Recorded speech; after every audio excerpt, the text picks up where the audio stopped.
Good afternoon, ladies and gentlemen. Thank you so much for being here. We're waiting on one more commissioner so that we have a quorum so that we can begin. We appreciate your patience. We'll be with you momentarily. Thank you so much.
All right, colleagues of the Richmond County, Augusta Richmond County Commission, if you make your way to the dais, that will be great. Madam Clerk, it appears that we have enough for a quorum. The time is now 2:07 p.m. I'm going to call this meeting to order. This is the Thursday edition, May 21st, of the Augusta Richmond County Commission meeting. It was moved because of voting. Thanks to all of you who participated in our election process. Congratulations to the winners. Congratulations to all those that participated. Also, it is the day before the unofficial start of summer, the weekend before Memorial Day. Let us not forget the reason for that holiday, Memorial Day, paying homage to all of those who paid the ultimate sacrifice for the protections of the democracy in which we just enjoyed by voting. So pray for the families that are involved, pray for all of our service members, and thank everybody. With that, Madam Clerk, we're prepared to get started. Thank you. Great PSA, Mr. Mayor. That was great. Call your attention to the invocation portion of our agenda, which will be shared with us today by one of Augusta's renowned pastors, Bishop Rosa L. Williams, who is the pastor of the Ever Faithful Missionary Baptist Church.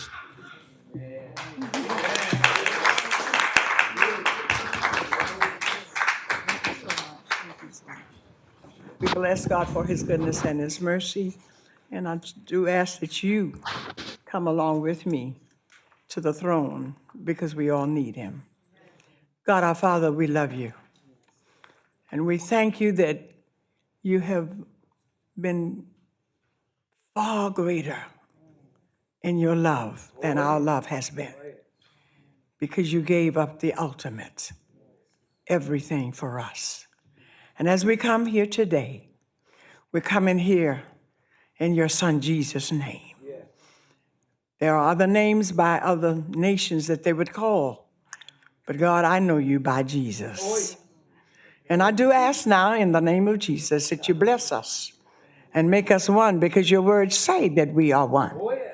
And as we come together, we're coming here not on Augusta's business, but we're coming here on kingdom business by way of Augusta. We thank you right now in the name of Jesus that as you put us on one accord and let your will be released from heart to heart and mind to mind, that you will, merciful Father, help us to know your will and let your will be done, because your will is the greatest will that ever can be. And merciful Father, as we come humbly, asking that you move in your mysterious ways and take these, merciful Father, who has answered the call to serve you in this present age. And even though they may have many ups and downs, they may have, merciful Father, trials and tribulations, they may have to go through the fire, through the waters, through the rivers, but Lord, you said, and we're going to hold you to it, in the name of Jesus, that you will never lead us. You said, merciful Father, that you will stand with us and for us. And if you be for us, who or what could be against us? Augusta wants you. Augusta needs you. But not just Augusta, Georgia needs you. Not just Georgia, but merciful Father, America needs you. Not just America, but mankind everywhere needs you. Because without you, we could do nothing. We ask that you bless us individually and collectively and make the garden city bloom, Lord. Bloom, merciful Father, with righteousness. Bloom with love. Bloom with unity. Bring us together and let us know that it's not about us, but it's about you. Because when this is all over with, we still have to have another government, merciful Father, who's able to keep you. And you said, and the government will be on your shoulders. So I ask them to turn to you, who made the heavens and the earth. I ask them to turn to you, who knows the ups and the downs. I ask them to turn to you, who knows the answer for every solution. Oh God, I praise you today, that as we look unto you, who is the author and finisher of all of our faith, that Augusta will be all that you say she is. And we will declare and decree that your word and your will not go out and come back void. Let every commissioner, along with our mayor, move forward in your will, God. Let everyone who is concerned about the love of God that will embrace us to bring us victory from day to day, that our city will grow in such a manner, God, that the world will have to say, there got to be a God in Augusta. When it's all over, merciful Father, whatever the will is, please, for God's sake, let us all say your will. We ask it in no other name but the powerful name of Jesus. And those who agree with me, I pray we'll say together, amen. Amen, and amen again. Praise your name. I pledge allegiance to the flag Of the United States of America and to the republic for which it stands, one nation, under God, indivisible, with liberty and justice for all. Amen. Reverend.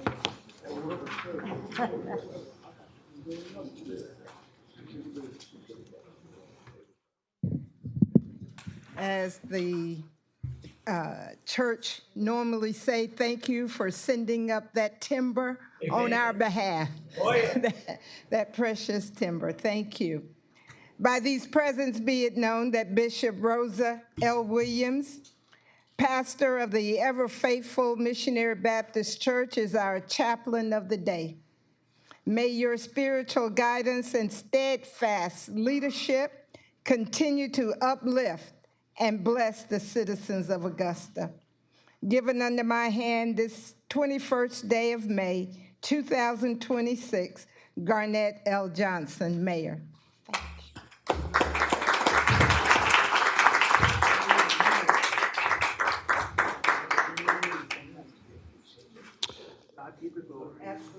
Bishop, words can never thank you enough for all that you do You are a godly woman and you are a praying woman, and we thank you so much for everything. Just know that, okay? Thank you for being here today.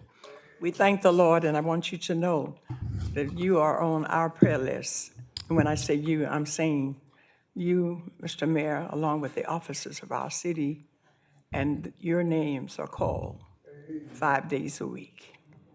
We're asking God to bring you together in the unity of love, and love will destroy anything that tried to destroy you. Thank you. Thank you, Bishop. All right. All right, Madam Clerk. I think we got a good start now. That's good. Yeah, we do. We do. Thank you. I call your attention to the delegation portion of our agenda. Item A, Ms. Deborah Eastep, regarding freedom of speech, calling out systematic concerns and community deflected as personal attacks. Thank you so much. Ms. Eastep, welcome back to the commission. Before we get started, I just want to say, please stay on topic, please. All right, that's all I ask.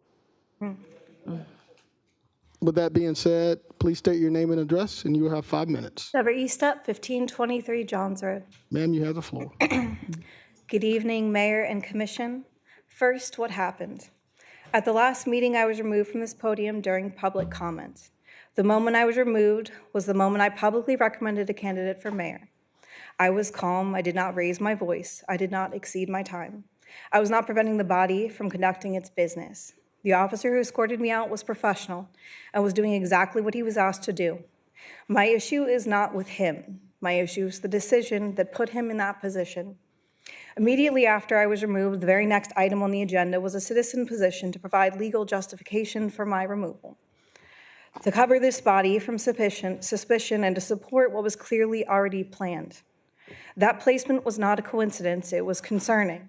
It was prepared. Someone in this body knew what they were going to do ahead of time and arranged for the response in advance. Recommending a candidate for a public podium is something a citizen is allowed to do, and that was done in response to something that was choreographed. I want to be clear about why I made that recommendation, because that has spinned since. I do not work for any candidate. No one tells me what to do at this podium. I recommend a candidate because I want money out of politics and out of elections. That principle will remain for any single candidate race as we move forward. It does not belong to any candidate. It belongs to the citizens of this city. Second, on how this has been characterized. Since the last meeting, there's been public framing on social media and in casual remarks by the people in positions of authority, describing what I said at this podium as a personal attack. I want to be clear about why I made that recommendation, because I want to be precise about that. Naming structural failure is not the same as attacking a person. Asking documented questions of a public body is not the same as attacking a person. Officials who are doing their jobs do not need to characterize documented critique as a personal attack. The reframe is the giveaway. The minutes of these meetings, the recordings and the documents on file are what is evidence. Social media commentary by officials is not. Third, ban the box and where I stand. Important work has been done on ban the box, language in this chamber, and I support that work. I still support that work. I support the rights of formerly incarcerated. The cause is right. My line is clear. I support workers. I do not condone the use of a worker as a political arm. This is also worth noting on the public record. The public record shows citizens who come to this chamber to advocate, held for hours, moved to the bottom of agendas, and told at the end of long waits that their items have been removed. That treatment, whatever its intent, has the effect of wearing a working class advocate down until inclusion on terms set by this body becomes the path of least resistance.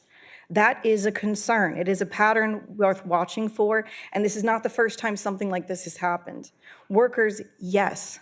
Workers used as the arm of dishonest political maneuvering, no. That line is mine, and it stays. Fourth, the pattern.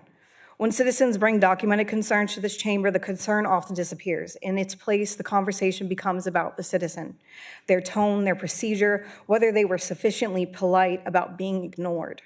That is deflection. Deflection in the face of systemic failure is itself a failure of government. I work for the people of this city without pay, without reward, without political alliance. The pressure citizens apply in this room is not personal. It is procedural. It is the lever the public uses when the levers have failed otherwise. Fifth, on the election, the voters have spoken. I have no quarrel with the voters of this city. My line is not which candidate won. My line is money. Money in the pockets of people who are supposed to represent us. And I'm not working for any politician. I'm united with the workers of this city, and I'm not going anywhere. To this dais and to the people of the city, you cannot exclude people systematically and call it procedure. You cannot place legal justification on an agenda like a weapon and call it process. 1 minute. You cannot ignore documented concerns and call it order. I know the difference between a government that is trying and a government that is performing. This body has shown me which it is. And I'm not going to be the fourth wall you hide behind. Do right by this city, and you will not need me to return. That choice is yours. Thank you. Ms. Eastep, thank you so much for being here today. We appreciate your participation in this delegation portion of this meeting. Madam Clerk, I think that takes us to delegation item B. Yes, sir. Mrs. Zakia Maber, regarding community stress and mental health, the emotional impact of environmental infrastructure, and public trust concerns. Ms. Mabry, are you here today? Ms. Mabry, are you outside? Third call for Ms. Mabry. Madam Clerk, I don't think she's here. Maybe the date change with the election. Okay. Let's move on to, I think that takes us to the consent portion of our agenda, correct? Yes, sir. Okay. The consent portion of our agenda consists of items 1 through 23. Items 1 through 23. Thank you, Madam Clerk. Do we have any addendums, please? Yes, sir. They've been placed at your places on the dais. Okay. have one. For the record and for the general public, can we put those up Yes, sir. and read them aloud, please, once we get them up?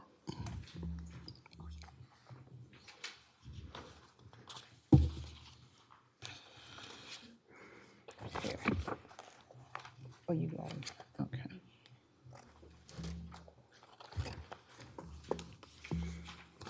Item number 1 is to discuss the Augusta Common Usage and the 2026 Summer Music Series requested by Commissioner Francine Scott.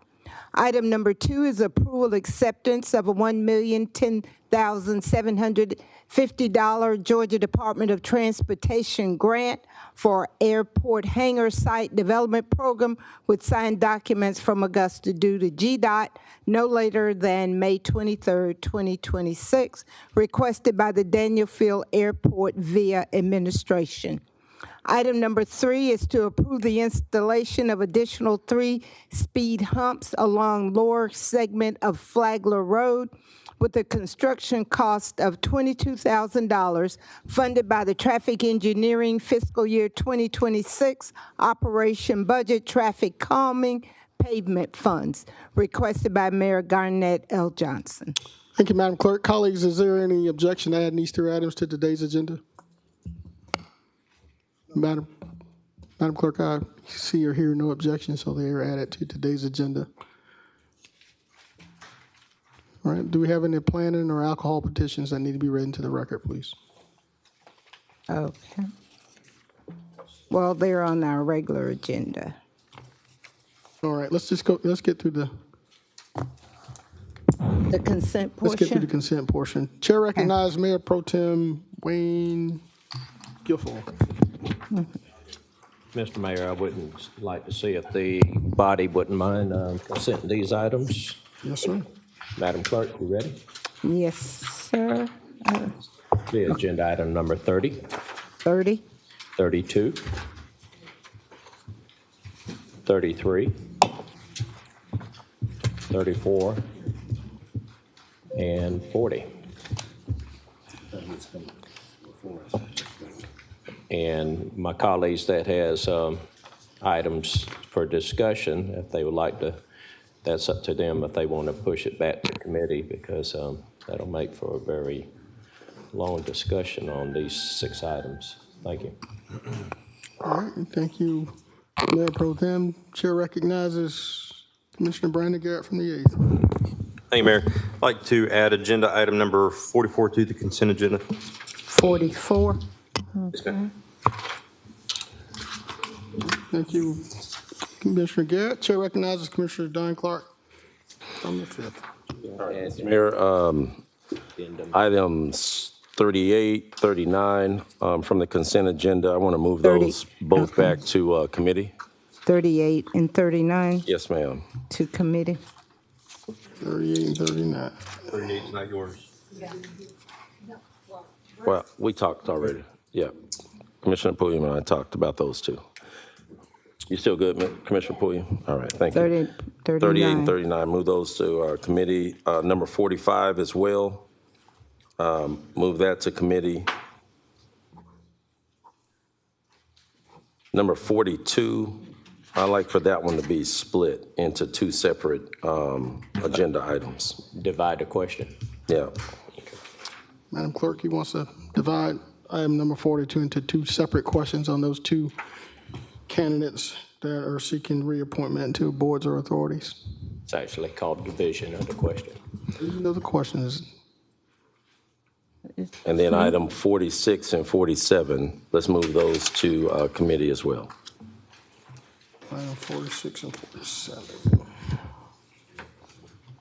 All right. 46, 47. Okay, thank you, Commissioner Clark. Chair recognizes Commissioner from the 7th, Commissioner Tina Slindeck. Yes, thank you. Item number 31, I was hoping we can companion that with 36. And Commissioner Pulliam and I are both in agreement that we would like to postpone discussion of this till we can have some more meetings with planning and also with some other stakeholders. All right, Madam Clerk, she wants to companion items 31 and 36. Okay, we'll put those on consent. All right. Okay. Commissioner Slindeck, you good? Yes. Anything else? No. All right, Chair recognizes Commissioner Lonnie Wimberly from the 4th. I need some clarification on one, but I want to pull number 13. And give me some understanding, what are we doing with 42? Are we Wait, pulling just- it, or are we just going to try to split it? But you're going to separate, that's the request has been to separate, divide the two into two separate questions. So we're pulling it? Yes, Okay, we're pulling it to discuss. to discuss it Okay, and to thank you. divide the vote. You got it. Remind us of that number 13, you wanted to, number 13, Commissioner? What number did you say, 13? Number 13. Number 13, all right. And when we get to the addendum, I'd definitely like to be able to discuss. We're pulling more. 13, Mr. Wimley? Yes, ma'am. Okay. I'd like to be able to discuss addendum number 3. All right, you got it. We'll get to that one in just a second. Madam Administrator, you're in the queue. You need to add something before I continue to go through. Yes, sir. For number 44, if it could just be added, the additional funding will come from general fund contingency. Okay. Thank you, Madam Administrator. Chair recognizes Mayor Pro Tem Wayne Guilfoyle. Mr. Mayor, since we added the addendum agenda on, I'd like to consent agenda item number 2 of the addendum.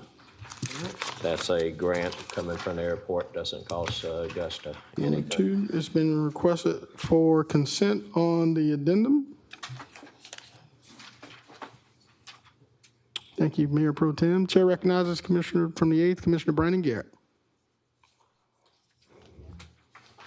Oh, he's not here. All right, Chair recognizes Commissioner from the 2nd, Commissioner Stacy Pulliam. Thank you, Mayor Johnson. I'd like to pull item 37.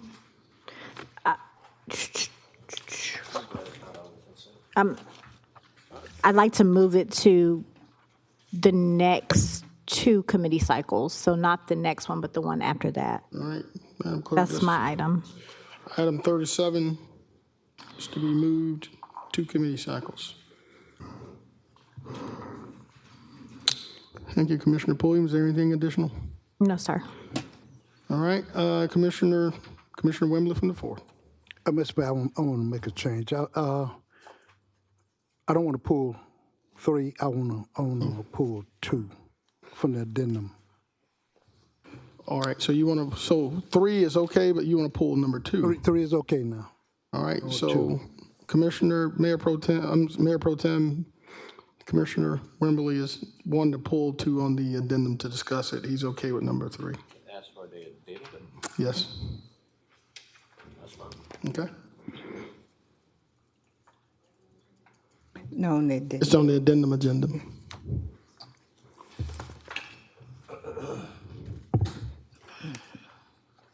All right, colleagues.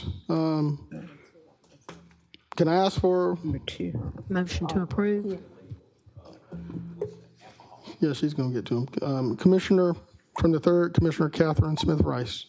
Oh, I was gonna go ahead. Adding number, And motion to well, approve he's it. pulling it, so it won't be on the consent.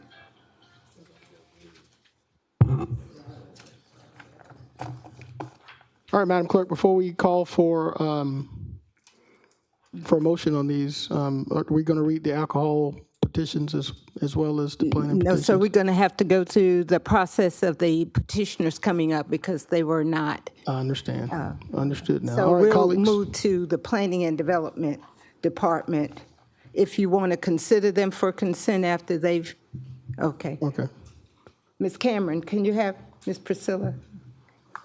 No, I was asking if Ms. Priscilla could come up to proceed. Yes, go ahead.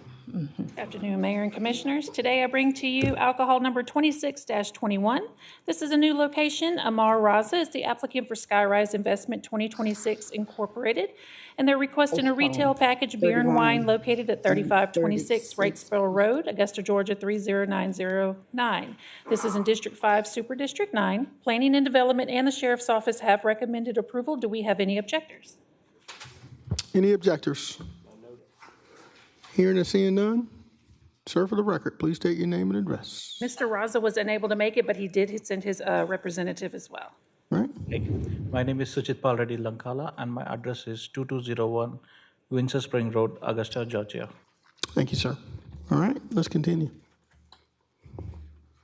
The next one's alcohol number 26-23. It's a new location. Ariza Albright is the applicant for Tiger Thai-licious LLC, doing business as Su Thai, requesting consumption on premise liquor, beer, and wine, and Sunday sales. This is located at 123 James Brown Boulevard, Augusta, Georgia 30901. This is District 1, Super District 9.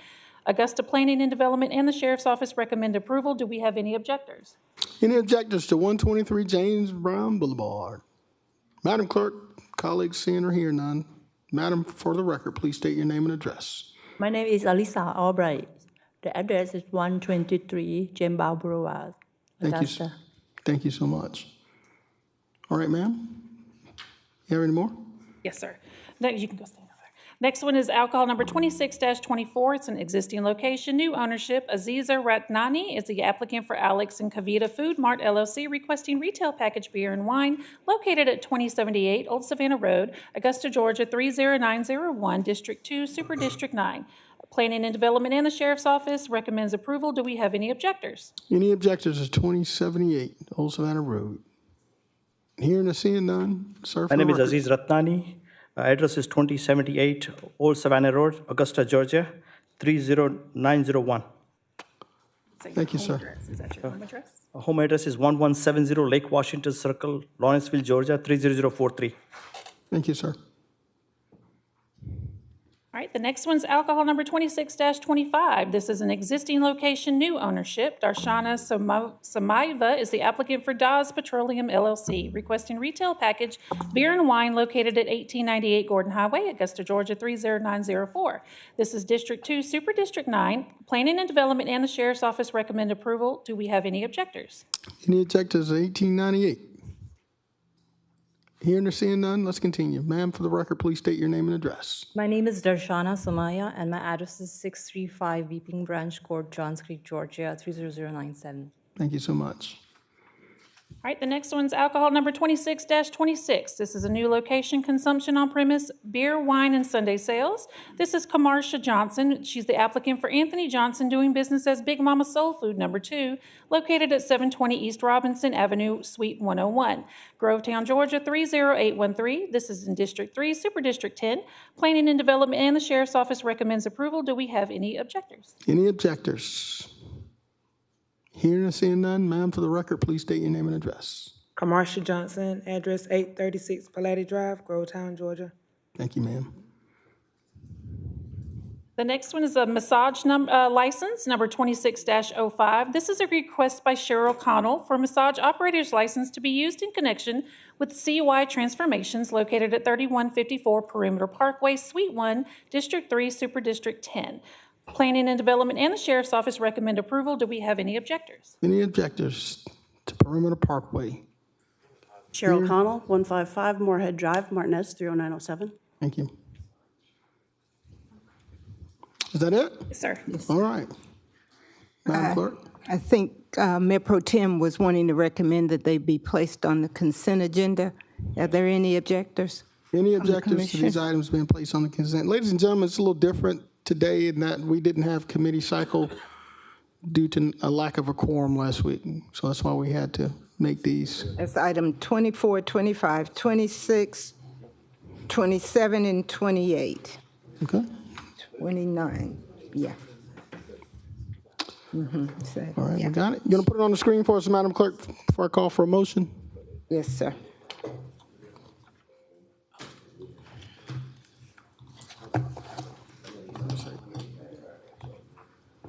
Pause for just a second. We're gonna pause just a second, Madam Clerk, while we investigate. What number are you talking? That's what I'm asking.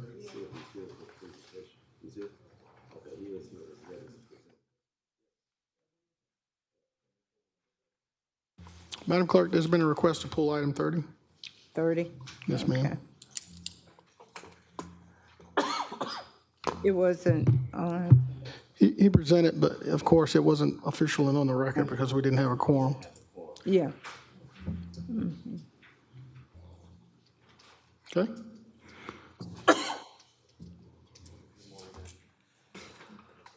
All right.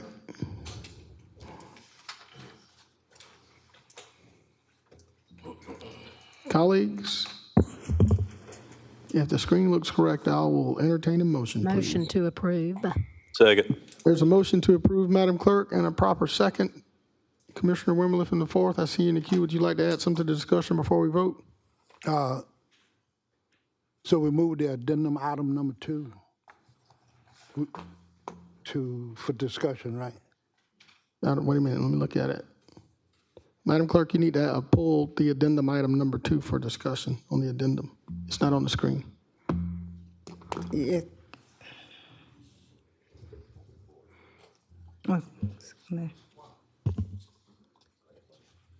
Move to. We want to pull. Mr. Mayor, it was not added to consent. Oh, it wasn't added to consent. Okay, all right. Okay. All right, We're good. you got it. You got it. All right. Thank you, Mr. Mayor. You got it. All right, we have a motion and proper second. That was Commissioner Rice and Mr. Garrett, Mr. Mayor. That is correct. Commissioner Garrett made the motion, Commissioner Rice. No. Commissioner Rice made the motion, Commissioner Garrett second. Right. Mr. Mayor, Yes, sir. Commissioner Clark. have we covered number 42 with the request to split? I don't see it on the screen. Yeah, it's been pulled. It's been pulled, so we're gonna discuss it and split that. So 42 needs to be added to the. It's not on Okay. consent. It's All not right. on consent agenda. Okay. Thank you. All right, Madam Clerk, I think we're clear now. We're prepared to vote. Yes, sir.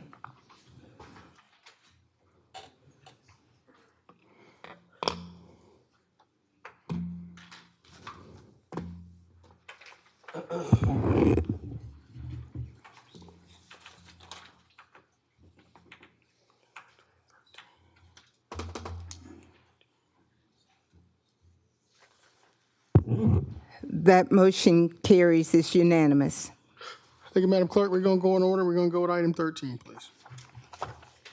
Item 13 is a motion to approve service performance damage waiver request by Augusta Residential Waste Collection and Disposal Contractor, Coastal Waste and Recycling, covering initial 30-day period. Thank you, Madam Clerk. Commissioner Wimberly, you requested this item be pulled. Sir, you have the floor. Thank you, Mr. Mayor. I understand the request to waive the service performance damage for Coastal during the initial 30 days period. However, I have serious concern about forgiving a $70,000 plus liquidation damage assessment without a clear public benefit or accountability measure. This was not simply an internal contract matter. Missed or delayed waste collection directly affect residents, neighborhoods, sanitation, code enforcement, public confidence, and government service. If the contractor failed to meet the agreed service standard, then waiving the full amount, in this case we went to have, send the wrong message. That performance requirement can be set aside, letting others know that the performance requirement can be set aside is not a good picture. I'm not interested in being punitive for the sake of punishment, but I do believe there must be accountability. Therefore, rather than simply forgive the $70,000 plus, I will ask that Coastal Coastal waiving its willingness to make a voluntary charitable contribution to one or more worthy local nonprofit organizations that provide direct social service to Augusta residents. This would include providing service to seniors, youth, neighborhood cleanup effort, food insecurity, housing instability, or other community need. If the commissioner is being asked to show grace to the contractor, then I'm asking the contractor to show grace to the community. Thank you, Commissioner Wimberly. Is there a representative here for Coastal?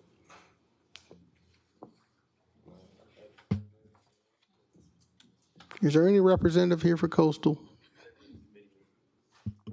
I just want to make sure they're not here today to give them an opportunity to address Commissioner Wimberly's concern and his request. Commissioner from the 4th, I don't see anyone here for Coastal today. You can certainly add this to either next committee cycle or agenda that make sure that they're present to hear your request. Let's move it to the next agenda. All right, committee. Commission. Madam Clerk, it's been requested this item be moved to the next commission agenda. I object. And there is an objection, Madam Clerk.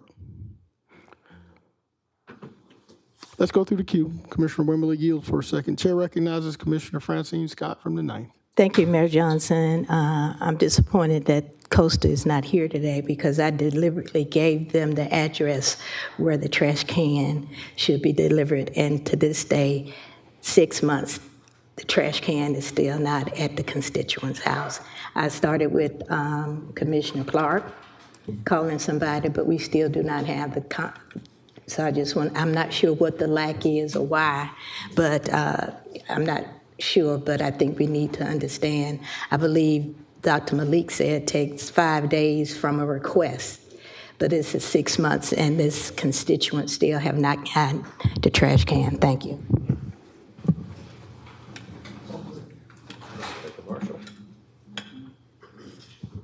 Residential.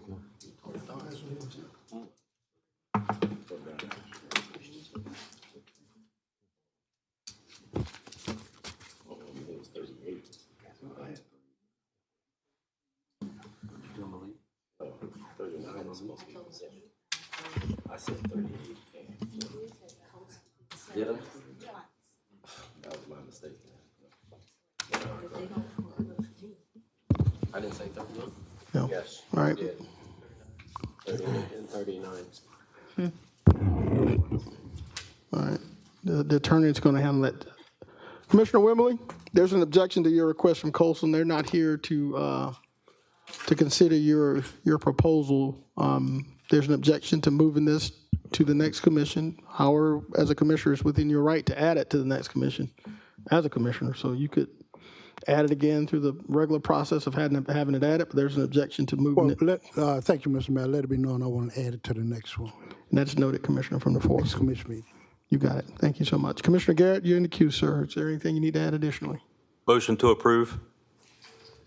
There's a motion to approve item number 13, and I heard a second by Commissioner Catherine Smith Rice.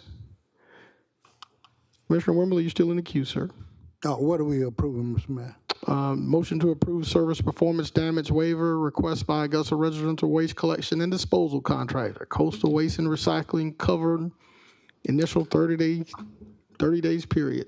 According to RFP 25-900A/AE, approved by the Engineering Services Committee on May 14th. So we are approving the motion to waive the additional fees. Commissioner Jordan Johnson from the first. Thank you, Mr. Mayor. I have a parliamentary inquiry. Yes, sir. Let's get the attorney to come back. All right, while he's walking, you have the floor, sir. Attorney Plunkett, since this vote, it came to our attention that this particular company had been pretty gracious with some of their giving to some of us up here. Will that require an abstention due to a conflict of interest if somebody is voting on one of their contracts or any kind of things that's pertaining to that company? Do you need extra time to figure that out, or how do we need to take on that? Commissioner, I would like to look at the ethics stat. So can we push this back to committee to give you time to It look would that up? give me a moment to do that, just because I'm familiar with our ethics, but I'm not familiar with the campaign ethics that directly. So if I could have a bit of time to look at it, it would help me. Yes, sir. I substitute the move to committee. All right, there's been a substitute motion made, Madam Clerk, to move item 13 to committee. Is there a second? There's a second by Commissioner from the 9th. Commissioner Lonnie Wimberly, you are in the queue for discussion. Is there anything you want to add before we entertain the substitute motion? No, Mr. Chairman. All right, Madam Clerk, we're voting on that substitute motion to move to committee. See no colleagues in the queue, we're voting.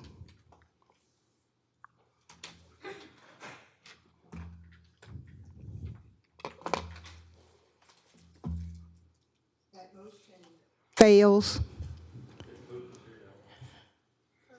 All right. With Mr. Johnson voting yes, Ms. Pulliam voting yes, Mr. Wimberly voting yes, Mr. Lewis voting yes, Ms. Scott voting yes.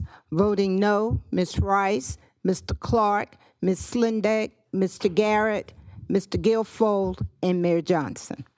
Thank you, Madam Clerk. Commissioner Johnson, I see you in the queue, and I have been made aware there's a representative from Coastal here. So if Follow up to my parliamentary inquiry is, are you aware, Mr. Plunkett, of any ramifications that might arise from any commissioner voting on an item where there is a conflict of interest? I believe that the remedy would be a censure if that issue, and obviously if it's a campaign-related issue, I don't think that would be an ethics issue there for the state issues. But I can do a quick look with the rules to see what that would be real quick. I think it would be, I don't think it invalidates the action. I think it would be an ethics violation, but I can try to find that pretty quickly. So again, I think that it would be wise of this body to allow the attorney to get some additional information to protect anyone from an ethics violation. Certainly, if anyone wants to vote, regardless of that apparent conflict of interest, that's your prerogative. But just for the record, I would suggest that we allow the attorney until the next committee to do so. It doesn't change what's on the agenda.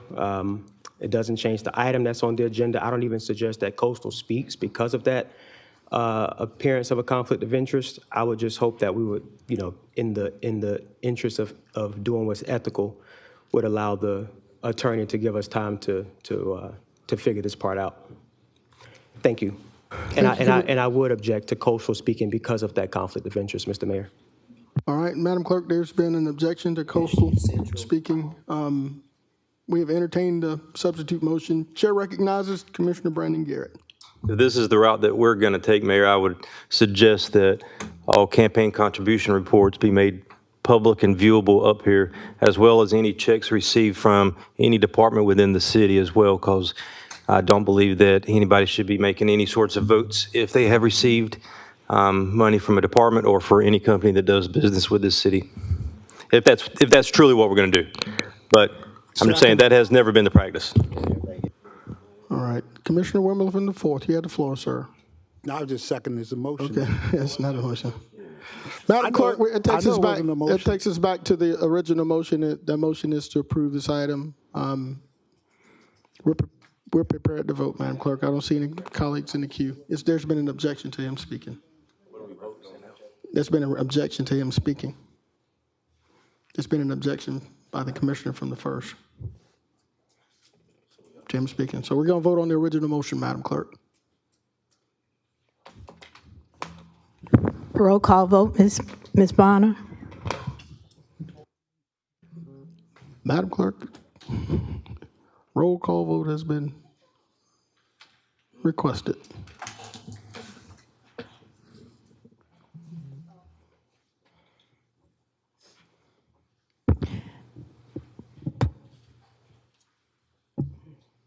Mr. Clark. That's what I want.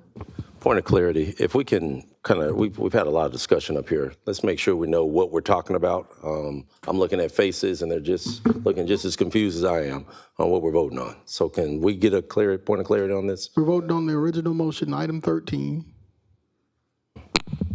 Motion to approve the service performance damage waiver. Okay. Can you give a little background on that? DC.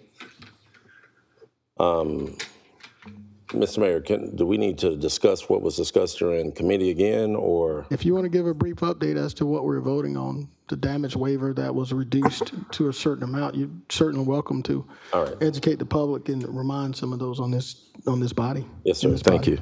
As the engineering chair, this was discussed last Tuesday during our engineering services cycle. So this is covering the period of the initial period that Coastal Waste and Recycling took over ownership of our 3 zones. And there were a number of challenges and issues on Coastal side and on Augusta side that have been all identified publicly and have been discovered and discussed in depth. Again, there were some things outside of their purview that they really couldn't accommodate, and there were some on our side where there was some miscommunication and otherwise. The biggest thing that I want to make sure that everyone understands with this is it's no different from anything when you first embark upon it. There's going to be some challenges. They had some challenges. Since then, the amount of punitive charges that have come after this have greatly dwindled. Some of the charges, I think, from the very beginning were in the range of $30,000 and $40,000, which were missed pickups and otherwise. Again, there were some missteps on Augusta side, and there were some missteps on Coastal side.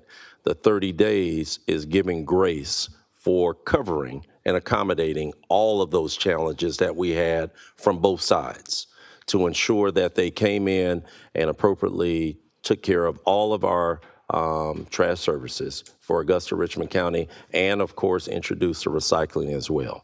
So through a good faith effort and through the fact that since they surpassed their initial challenges, I think we are averaging, and Dr. Malik, clarify if I'm wrong, I think they're averaging maybe about $500 in punitive charges that they're receiving now. Is that what it is?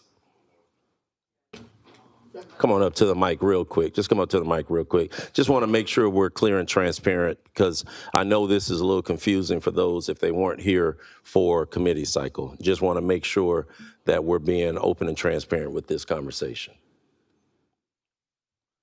So Dr. Malik, just clarify again, if I missed anything on what the conversation was and why we led to where we are today.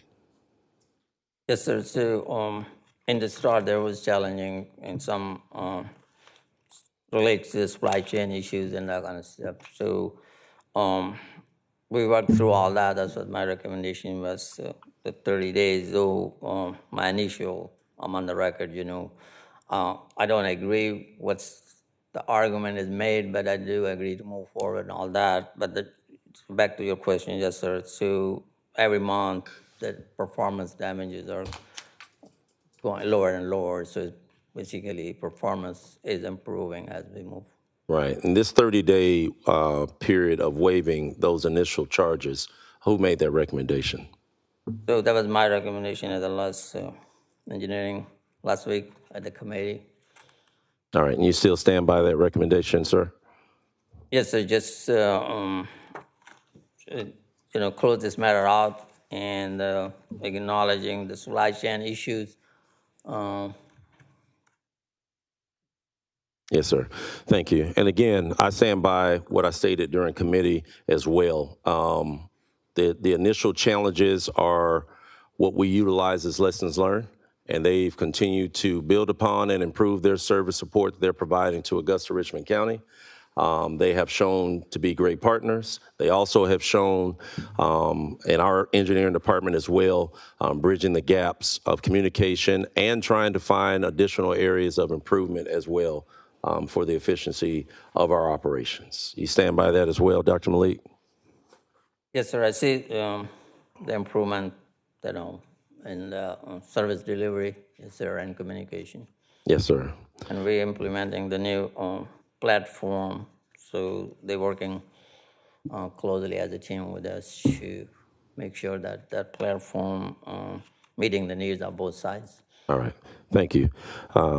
So hopefully that clarifies everything for the public of what we're talking about, and then we're clarifying that we're voting again on this motion to approve. Is that correct, Madam Clerk?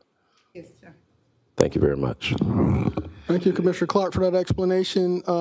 I see there's some colleagues in the queue. I don't know if they're in the queue for the roll call vote, or is there something you need to address? Commissioner Garrett, are you waiting for the roll call vote? Yes. All right. Commissioner Wembley, are you ready for the roll call vote? Not really, Mr. Mayor. Do you have anything to add before we call for the vote? I have, since Commissioner Clark brought up that scenario of how things happen, I have some questions. Okay. You have the floor, sir. And this is also for if Coastal want to answer, or it's okay if Mr. There's been an objection to Coastal participating unless your okay. colleague from the first would. So they can't defend themselves. Okay. Okay. But them not being on the agenda, there's an objection to them participating. Thank you, Mr. Mayor. Yes, sir. I'll honor that. I'll go to Engineer Director, Mr. Dr. Malik. Okay. How many routes, neighborhood, or household was affected during this 30-day period?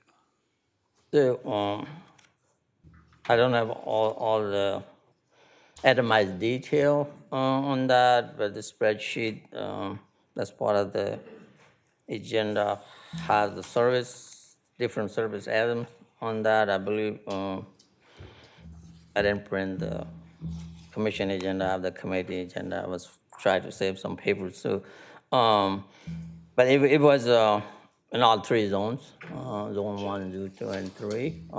Most of thank you.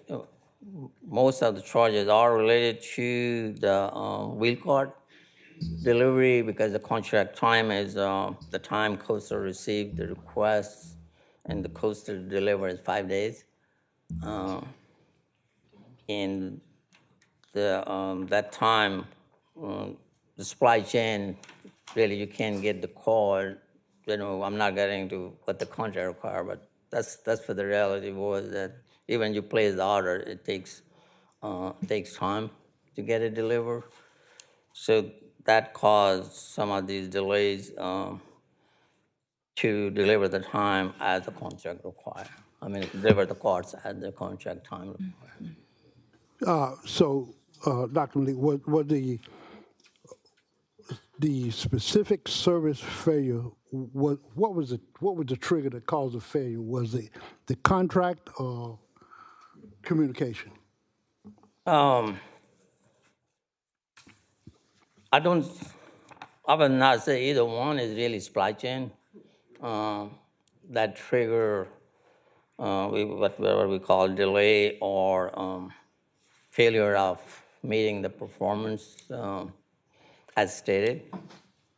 So, so So when you say supply chain, that's the part we talk about the costs, right? yes, sir, yeah. Okay. So ordering the parts to the manufacturer or supplier and then getting that order, So there was no interest in a transition period with the costs, or was leave what's in place until the new costs get there, so the service will continue. So there was, the commission or this body approved the contract on June 3rd. So since then, there were communication by myself with the management. I'm not sure whether the management have a communication with the operation or not. That's their internal mechanism. And then I believe Coastal, by their own presentation, placed first order somewhere in July to get the quotes and all that. We have the order before the contract, and that order was again, facing the same challenge, so didn't get delivered prior to the contract. So we transferred that order to the Coastal because the contract required Coastal to buy back the cards we have in stock at the price we purchased. So for that reason, my communication was, we can take this card and we can bill you, or we can transfer this since it's not delivered. So it was transferred to them, and they paid that invoice to them, and then they placed that order. So, so there were roughly 90 days, let's say June 3rd to August 1st, maybe 87 days. Apparently that was not enough to get the cards, but they needed. I believe the order was somewhere in the neighborhood of 10,000 or maybe 10,500. That's the place. So the rest of the cards, which I guess are purchased, were still in good condition and use, and probably most of still in use. Thank you, Dr. Malik. Mr. Mayor, just one for the attorney. Okay, please proceed, Attorney Plunkett. Mr. Attorney, is there any legal or procurement concern with asking Coastal to make that voluntary charitable donation as part of this matter? I think the issue is that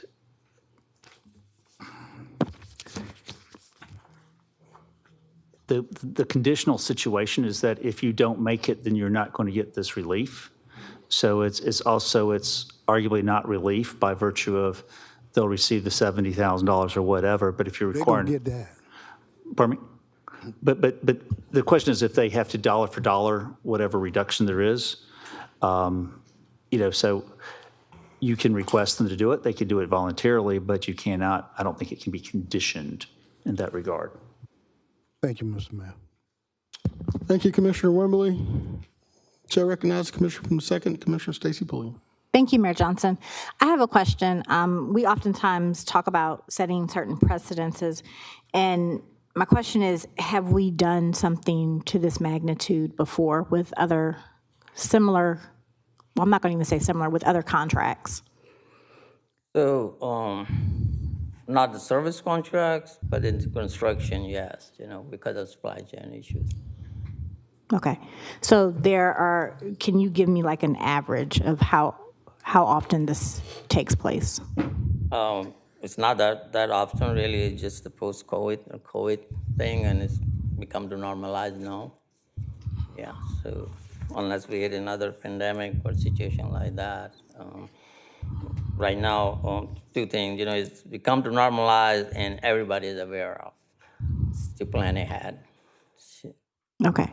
So it's more seen, what I hear you saying is that we see this more in the construction world. So whether it's road projects or building projects. A prime example is traffic, for example, their poles. Is it one supplier supplies it, and you gotta wait 6-9 months to get it, and they will not give you real schedule when they're gonna deliver it. Okay, all right. So we have done this before.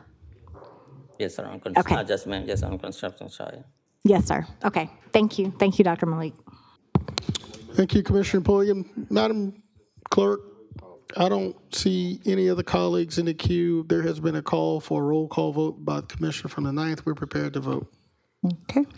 Mr. Clark, Yes. Motion to approve. Garrett, Yes, ma'am. Mr. Guilfoyle. Yes, ma'am. Mayor Johnson, Yes, ma'am. Mr. Jordan Johnson, Mr. Lewis, Ms. Rice, Ms. Pulliam, No, ma'am. Ms. Scott, Ms. Slindeck, Mr. Wimley. No, ma'am. Motion carries. Thank you, Madam Clerk. Let's move on to item, well, I'm sorry. I got to recognize Commissioner from the 5th, Commissioner Don Clark. You have the floor, sir. Yes, sir. I'd like to correct a mistake I made as we were going through the agenda items. I said item number 39 to pull that one. I meant items 38 and 40, since they were companion items to one another, to move those to committee. 39, I like for that to still be pulled for discussion. The team is here to make that presentation. All right, Madam Clerk, do we need to receive that as a form of a motion to get it approved before we can proceed to pull that item? It would be best to, Mr. Mayor, if I may, it would be best to have a motion to amend the agenda to add number 39 back. And then if that passes, then you can head it back. Okay, I'll make that motion, since I made the mistake, to move number 39 back to the agenda. Thank you, Commissioner Clark. I heard a second by Commissioner Brandon Garrett. Madam Clerk, I don't see any colleagues in the queue. We're voting.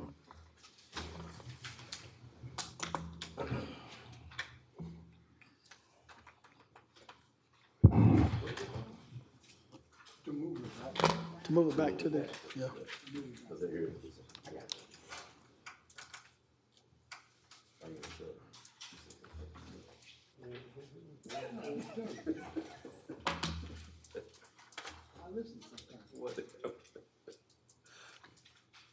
I pressed it 2 times.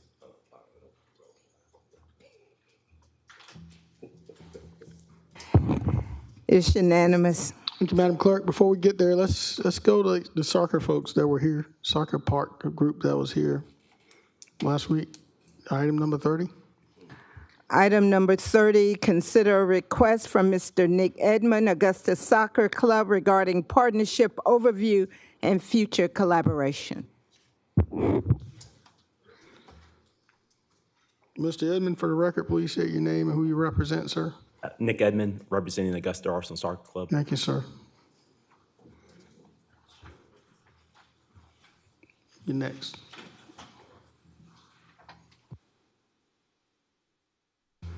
Bishop, thank you so much for being here. Thank you for that prayer. It's a great start of our day. Thank you. All right, Mr. Edmond, when you're ready. Thank you guys again for having me. My name is Nick Edmond, the Executive Director of the Augusta Arsenal Soccer Club. Thank you to the Commission and everyone on staff for having me here. Our mission is to develop players for life through the pursuit of excellence in soccer. I'm here to kind of reemphasize our community impact and recreation soccer. We strive to make soccer accessible and affordable for every child in our community. Community investment that we have done from our side. We award this past year $40,000 in scholarships for players who couldn't afford the registration fees as well. We're expanding opportunities for families through inclusive programming from our MLS Go Rec Kids from 4-year-olds to 18 years old as well. And we're creating pathways for youth development both on and off the field. Our MLS Go Recreation League growth, we started last fall, the recreation program to revitalize youth rec soccer in Richmond County. As most of you know, we do not have recreation soccer. So we served over this past year over 100 plus players in our spring season. It focuses on providing a fun, development, and community-centered experience. And that ranges from 4-year-olds to almost 12 years old as well. We're seeking to partner with Richmond County to officially promote and grow the recreation program through county platforms and outreach efforts. Our vision for our partnership with our rec league, our goal is to work alongside Richmond County in the model similar to partnership between Columbia United, Richland County, which is in Columbia, where the club operates and supports the county recreation soccer program while expanding access and participation for local families. Kind of economic impact, we went over this last time, but we relaunched our Augusta Arsenal Spring Shootout. It used to be at Fort Gordon years ago. We had 40-plus teams from Georgia and South Carolina come into Augusta for the tournament. And then we also have our DPL crossover event, our ladies play-in. We hosted over 80-plus teams from Florida, Georgia, North Carolina, and South Carolina. They stayed over 3 days. The economic impact from Augusta Sports Council was over $800,000 to the community. We also have ODP, where it's like kind of the all-star group of kids. We hosted a regional identification center this past fall as well. Those kids were from Georgia and South Carolina that participated in it. And we just launched our own UPSL semi-pro soccer team in the spring. Those teams compete across Georgia, teams from South Georgia to Atlanta as well. That's just showing our growth over the last few years from player participation through kids out in the CSRA. With the World Cup coming this summer, the growth and boom of soccer across the United States is growing. So that's why we also want to continue to grow our rec program, because kids are going to be interested in playing the game. We've been proud partners, City of Augusta, for over 30 years through our lease with the Augusta Soccer Park. Together, we built a place where thousands of Augusta kids have learned the game and where families gather every week. And we're proud of what this partnership has built over the years and look forward to more. As we look ahead, we see an opportunity to deepen our partnership with the city and secure the long-term future of the Augusta Soccer Park. With less than 10 years remaining of our current lease, we're asking the commission to extend our lease at the Augusta Soccer Park for another 40 years.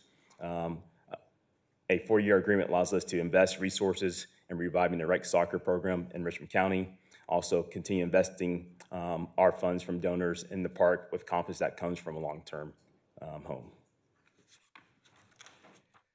Again, thank you for your time. We hope for 30-plus more years of your partnership. Mr. Edmond, thank you so much for that redo. Appreciate it. I don't see any colleagues in the queue for questions. Thank you for all of you for the game of soccer. And are we involved at all with any of the World Cup stuff that's happening 2 hours to the west? We're going to have some watch parties here in Augusta. Okay. Very good. Chair recognizes Commissioner Brandon Garrett from the 8th. Nick, it's good to see you again, and I appreciate you being here and for this request as well. Mayor, I do have a request. I think it's probably going to be a legal question. Yes. Attorney Plunkett, if we were to look at a new agreement, would that require this body to task you or your department to work on this agreement in order to be able to move forward with it? It would be advisable for us to take a look at everything and come back with a recommendation whether or not to extend the lease or try to do a new agreement. We've been doing some preliminary work on it, but without a true direction from this body, we haven't pulled a trigger. What kind of time frame would you need if you had direction from the body? Realistically, I know you're a little swamped. 20 days.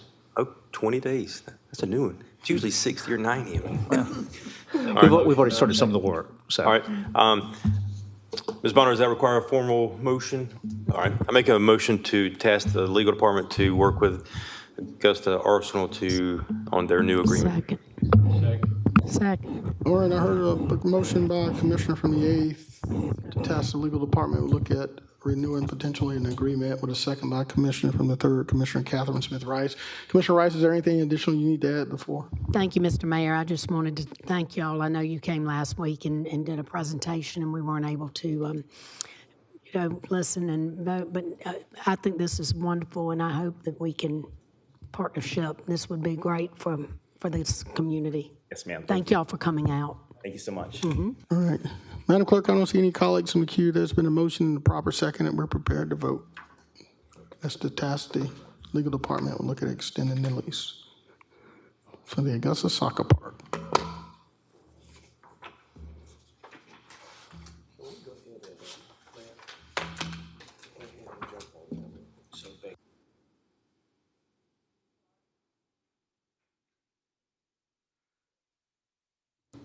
That motion carries with Mr. Clark out.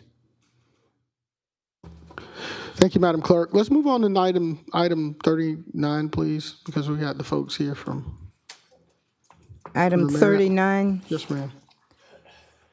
Update from the Augusta Marriott and the Augusta Richmond County Convention Center. Receive as information update from the Marriott regarding the 2025 usage metric for the Augusta Richmond County Convention Center, including event activity, performance trends, and upcoming developments. Thank you, Madam Clerk. Mr. England, welcome. For the record, please state your name and who you represent, sir. Hey, everybody. It's Brendan England, and I'm here with Azalea Investments in the Marriott Hotel. Thank you, sir. You have the floor. Great, thank you.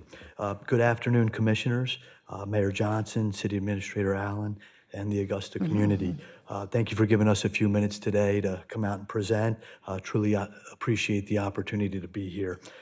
For those I haven't met one more time, my name is Brendan England, and I serve as the General Manager over at the Augusta Marriott. I work with the Marriott and Azalea Investments. We're the group that's really had the honor and privilege and responsibility of overseeing the convention center here downtown, the city's own convention center. And, you know, our team's been involved since the very beginning, before the doors opened in 2013. And we do take tremendous pride in that convention center downtown. Really, the goal and the work that we put in, we expect that facility and want that facility to have the same look and feel now as it did when it opened, and the services and the standards to come along with it. So we absolutely pride ourselves in what that convention center represents for downtown Augusta, and we're honored to do it. Our goal this afternoon is to not just provide a one-time update. If it's the will of this body, we'd like to make this an annual presentation, giving you a clear picture on the convention center's performance, impact, and contributions to the community. We believe the convention center is one of Augusta's best-kept secrets, and we want to help elevate awareness of the value it brings to the city and its residents. It's a great story, and it's one worth telling. So I've got a couple of slides here I'm going to walk through. I'll move through them efficiently and try to leave some time for any questions here at the end. So hang with me here. All right, so first up, I'm going to give you some background. The convention center did open in 2013. I've got the original construction costs listed on there, as well as the total space. So really, we're just under 50,000 square feet, and that includes the pre-function space and also the meeting space, the actual convention center space that's used. We've got 2 bays over there, Olmsted A and Olmsted B. I welcome anybody to come out and tour the convention center if they haven't been able to do so recently or at all. We're always open to tours and walking anyone through. The big thing that I wanted to hone in on here is the economic impact that the convention center has provided through events, meetings, just happenings at the convention center. And so from 2013 through 2025, that estimated economic impact, and those numbers are provided by our friends at Destination Augusta, is upwards of $238 million. And I've got a slide here I want to show you next. Kind of shows you the movement that the convention center has seen over the last 10, 12 years here. So 2013 opened up, produced about $10 million in economic impact, and that trailed along, and you can kind of see that upward trajectory all the way to the last few years, where we've broken that $25 million mark in 22, 23, 24. And I want to make one highlight on 24. That was the hurricane year. So we lost some activity there during the fourth quarter, almost $6 million. I think it impacted Ironman and some other events. Last year was a record-breaking year in economic impact, over $36 million from the events that the convention center hosted. So those dollars, again, go back towards the community. It's people spending money at everything from restaurants and gas stations to shopping to hotel accommodations, you name it, whatever they spend on when they come to the community. So real positive outlook here over the last several years. We expect this to continue to move in a positive direction, especially as we establish more clients, more repeat business, and hopefully get some new ones in there as well. So just a couple of highlights here. it's got a real local impact. I mean, there's direct job creation, the opportunities for local vendors. So we do a lot of work with, whether it's a staging company, audiovisual companies, design companies, staging. A number of different individuals can partake and be involved with the convention center events. There's, tax revenue that's developed from that 36 million in economic impact, not just through our hotel, but the surrounding hotels and businesses as well from visitor spends. And I think the big thing that you see through this presentation are a lot of the diversity of events that we can hold at the convention center, from graduations to trade shows to sporting events. So it really has an unlimited variety of events that could take place. A lot of the questions prior to SPLOS were, why expand the convention center? And I'll try to summarize it as best as I can. Meeting planners want continuous meeting space. So the goal is to have, a trade show or an event hall that goes from one end to the other, no obstructions, no obstacles. And that's what we're, ultimately proposing to accomplish over there with the expansion of the convention center. Some of our current conventions are starting to outgrow the space. I think for those that have been in the market a while now, AFCEA and TechNet, our largest conference, is spilling out into Reynolds Street, into the parking lot. They've got tents and we've got road blockades.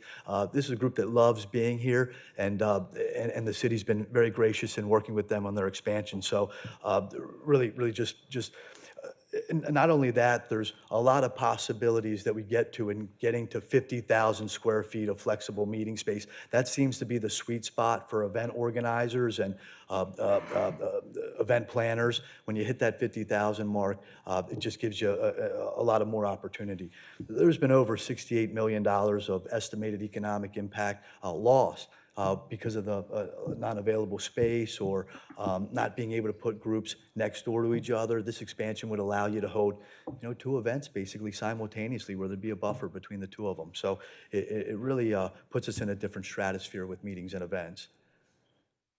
Expansion plan, this just kind of gives you a visual, and it gives you the square footage. So you can kind of take a look at it. If any of you have been over there for the basketball, the Nike Peach Jam, you see the 4 courts out there. This would basically put 2 additional basketball courts out there. So pretty cool sight to see. And, the original developers, I think, put this convention center together with the plan that it was eventually going to have a possibility to expand. So we really thank the community for considering the expansion, ultimately voting on it. We're up against a lot of venues in Georgia, including South Carolina. So this is a quick snapshot of some of those that we're up against and the size and the space, that they have. So, that 37,000 square feet of meeting space for us is going to jump up to about 56,000 square feet. Again, with 50,000 of that being meeting space specific. So again, it really, those groups and meetings that looked at us and said, hey, these guys just don't have enough. They're not meeting that 50,000 square foot mark, are going to look at us now and say, hey, let's send these guys an RFP and give them an opportunity to host some meetings. So pretty cool to see where we're going to fall within some of the convention centers and meeting locations around the states here. And then last but not least, I really wanted this to hit home.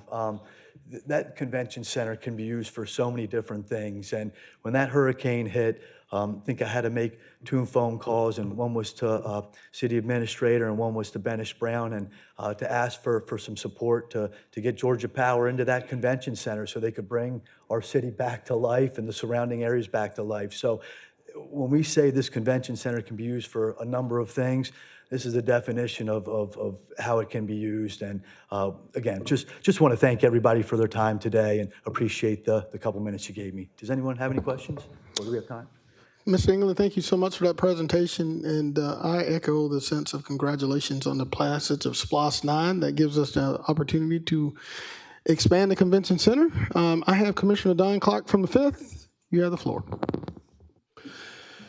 Hey, Brendan, I appreciate you and the team for everything you all do. I requested for this to come forward, and you all graciously accepted. I think it's important that our partners that, benefit the area, bring forward, just like you all are doing, capability and metrics for us to really know and understand. So hopefully this is something we can kind of establish on a more recurring basis and frequency, because I think it's important. I think it's important for the community to understand what they're receiving out of the investment, the partnership with Marriott, but more importantly, just like you just did, a full display of capability.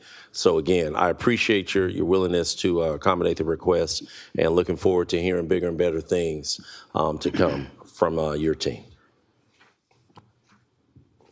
Thank you, Commissioner Clark. Chair recognizes Commissioner Lonnie Wimberly from the board. Thank you, Mr. Mayor. You're going to expand to 50,000 square foot? Well, 56,000 will be the total square footage, which would include the actual convention center space and the pre-function space that leads into it. And I think you had it on one of the slides. When do you expect that to happen? Oh, well, with the SPLOST just passing, I think we're going to start our initial conversations with the city and some contractors and start to think of planning and those next steps. So hopefully soon. No, okay. Thank you. Thank you, Mr. Mayor. Thank you, Commissioner Wimberly. Commissioner Stacy Pulliam from the second. Thank you, Mayor Johnson. Thank you so much for your presentation. I get to, come when you have different events, and it's always good to see everything that's going on. With this new expansion, is this going to max us out one space? So for the next 10, 15, 20 years, will we be able to expand past this? Absolutely. When this convention center was originally developed, the developers created a plan to have it expand almost doubled in size. So there would be room to expand to another bay when the time is right. So we could, again, basically what you see now could be doubled in size. Okay, so we could be looking at a Savannah Convention Center at some point. Ma'am, we're pretty large. Okay, thank you. Thank you, Commissioner Pulliam. Chair recognizes Mayor Pro Tem Wayne Guilfoyle. Thank you, Mr. Mayor. Thank you for your presentation, and Commissioner Don Clark for inviting you here. I do appreciate the relationship that we have with you as far as Augusta and handling the Augusta Convention Center for us. I was here on the ground floor during the contract negotiations along with our esteemed attorney, Mr. Plunkett, and that was a give and take relationship, and that's what a lot of people don't understand. It wasn't just given. It was a give and take is how we ended up where we at today. With this expansion going on, which is going to be totaled about 56,500 feet, Madam Clerk, it might be good to send an email to ACCG, GMA, to where we don't have to travel to Savannah to do class or Athens, and maybe we can invite them to come to Augusta. That's the goal. Yeah, Ms. Bonner likes getting us out of the house, but that would be a great venue to have here in Augusta, have every other city councilman, commissioner, mayors, administrators, and attorneys here in Augusta. And we ain't got to go far. It'll save us money, too. But anyway, thank you for your great presentation. Look forward, again, to continuing our relationship here in the future. Thank you, Wayne. Thank you. All right, Mr. England, don't see any of your colleagues in the queue. Thank you for your presentation. Appreciate your partnership. Thank you all. Thank you.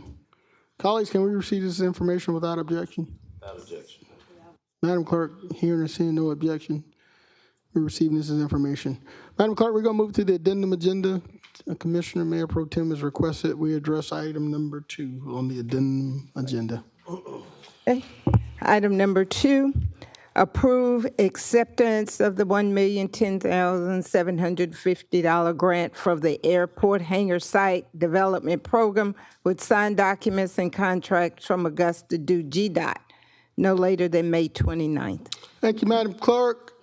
Commissioner Wimberly from the 4th, you had some questions regarding this. Sir, you have the mic and you have the floor. Thank you, Mr. Mayor. Who's from the airport? Okay, there you over there. Good evening. Good afternoon, rather. Afternoon. Good afternoon. Okay. You got a lot of construction going on that involve grants and GDOT and all that good stuff. Are we having any compliance issues with the funding management or the bidding process? No, sir. So we are the airport is an enterprise fund. I know. So again, you're asking if we have issues with compliance as far as funding? No, as far as your bidding process and management. You have to bid out your projects, don't you? Oh, yes, sir, we do. So the beginning. Do not require you to have compliance, meet compliance requirements, right? Absolutely. Okay, that's what I'm asking. Yes, sir. So we have an engineer of record on I guess, basically retainer, our consultant. So we have a 5-year contract with our consultant, which is Mazauer. So they do any designing or planning project, we don't have to go out for bid for that. But when we get to the point where we're doing bricks and mortar, when we're actually doing the construction, we will definitely have to go out for a bid on that. And we will have to be in compliance with GDOT, or the state of Georgia, as well as Augusta, Georgia, with compliance. So at that point, we have no issues with meeting the compliance requirements, right? No, sir. All right, I'll ask the question again in 6 months. Thank you. Okay.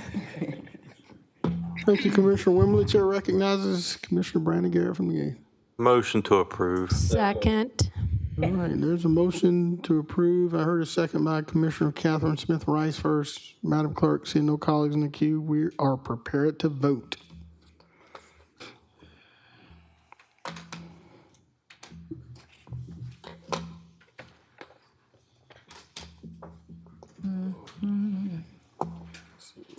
It's unanimous. Thank you, Madam Clerk. Let's get back on schedule here. Mr. Mayor, may I just make a statement or a comment about your administrative department? They have been stellar with us. We did not know about this money until, well, we knew about it in March, but we knew that it was going to be a possible emergency agenda item for us to have approval because of the fact that the timing for the governor and the commissioner to sign off on the additional funds. And I just want to state for the record that Mr. Jackson and Ms. Stevens have been over the top working with us. I mean, Mr. Jackson, I've met him in the hallway and he's like, where are you on that grant? Where are you on that money? We want to make sure that you don't miss out on it. So I just want to say kudos to you, Administrator. You've done a phenomenal job with your team. As well as legal, I want to say for the record to Mr. Jim Plunkett that Robert stepped up to the plate, read the draft contract, and said he didn't have any issues with it. So GDOT is standing on ready to send the draft to send the actual contract via DocuSign hopefully tomorrow. So Mayor Johnson will be looking for your signature on it by next Friday. You got it. Looking forward to it. Thank you so much. You're welcome. Thank you, team, for the great work, and thank you for acknowledging them. Madam Clerk, let's move on. I think we got an item number, let's see here, 35. 35, yes, ma'am. Item 35, discuss indoor smoking ordinance. Thank you, Madam Clerk. Commissioner Johnson, I think this is your item. Yes, sir. Thank you, Mr. Mayor. Mr. Mayor, members of the commission, it has been a practice in our city. Well, let me go back a little bit. I think in 22, sometime in 22 or 23, maybe 22, the commission voted to establish, the commission voted to amend our indoor smoking ordinance to allow for the creation of cigar lounges, which is a pretty popular, I guess I can say, recreational activity that folks are using all over the country, and it's certainly become popular in Augusta. And one blind spot that I believe that we missed out on was the fact that another recreational activity, I guess I can call it recreational activity, is hookah. If you're not familiar with what hookah is found in a lot of, I guess I can say, bars, lounges in the Atlanta area, even restaurants. You know, you can have brunch with hookah. And it's just a part of a culture, and it's a part of an activity that a lot of our business owners in downtown are capitalizing on. They make money from it, and it adds to folks' downtown experience. And so I wanted to discuss this with this body about amending our smoking ordinance to carve out provisions, our indoor smoking ordinance to carve out provisions for hookah. And I'm sure that we can, have a conversation with legal about what that could look like. But I wanted to to offer an opportunity to a few business owners who are in the room today who are somewhat impacted by the decision that the city has made to crack down on hookah smoking. I don't know where that came from, but I know a few weeks ago they got a visit from the sheriff's office and the health department, and that significantly hurts their bottom line at the end of the year. So we have the owner here of Tribeca, who's here. We have the owner of Miami Vibes. We have Mr. Radiq Webb. We have a lot of business owners in here who are impacted by this decision. And so before we open to colleagues, sir, or entertain any type of motion, I'd appreciate if you allow maybe two or three of them to speak to this issue. Thank you, Commissioner Johnson. Those business owners, where are you guys? Come on up.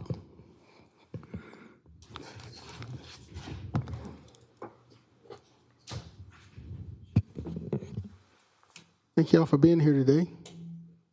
For the record, please state your name and address and what business you represent, please. Jeremy Halls, address 730 Broad Street, Miami Vibes. Thank you, sir. All right, let's get that out of the way. For the record, Alton Webb, Status Bar and Lounge, Damascus Road. All right, yes, sir. Dennis Abrams, Tribeca Lounge. All right, you guys got a few minutes. Let's go. Good afternoon, Mayor and Commissioners. My name is Jeremy Halls. I am the owner of Miami Vibes, an upscale 21 and over bar located downtown Augusta.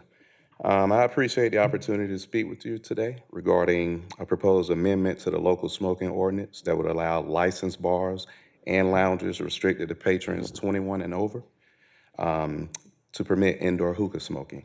So what is hookah? I think Jordan touched on it briefly here. For those that may be unfamiliar, hookah is a water pipe used to smoke flavored tobacco. It has become an extremely popular social activity in nightlife venues across the country.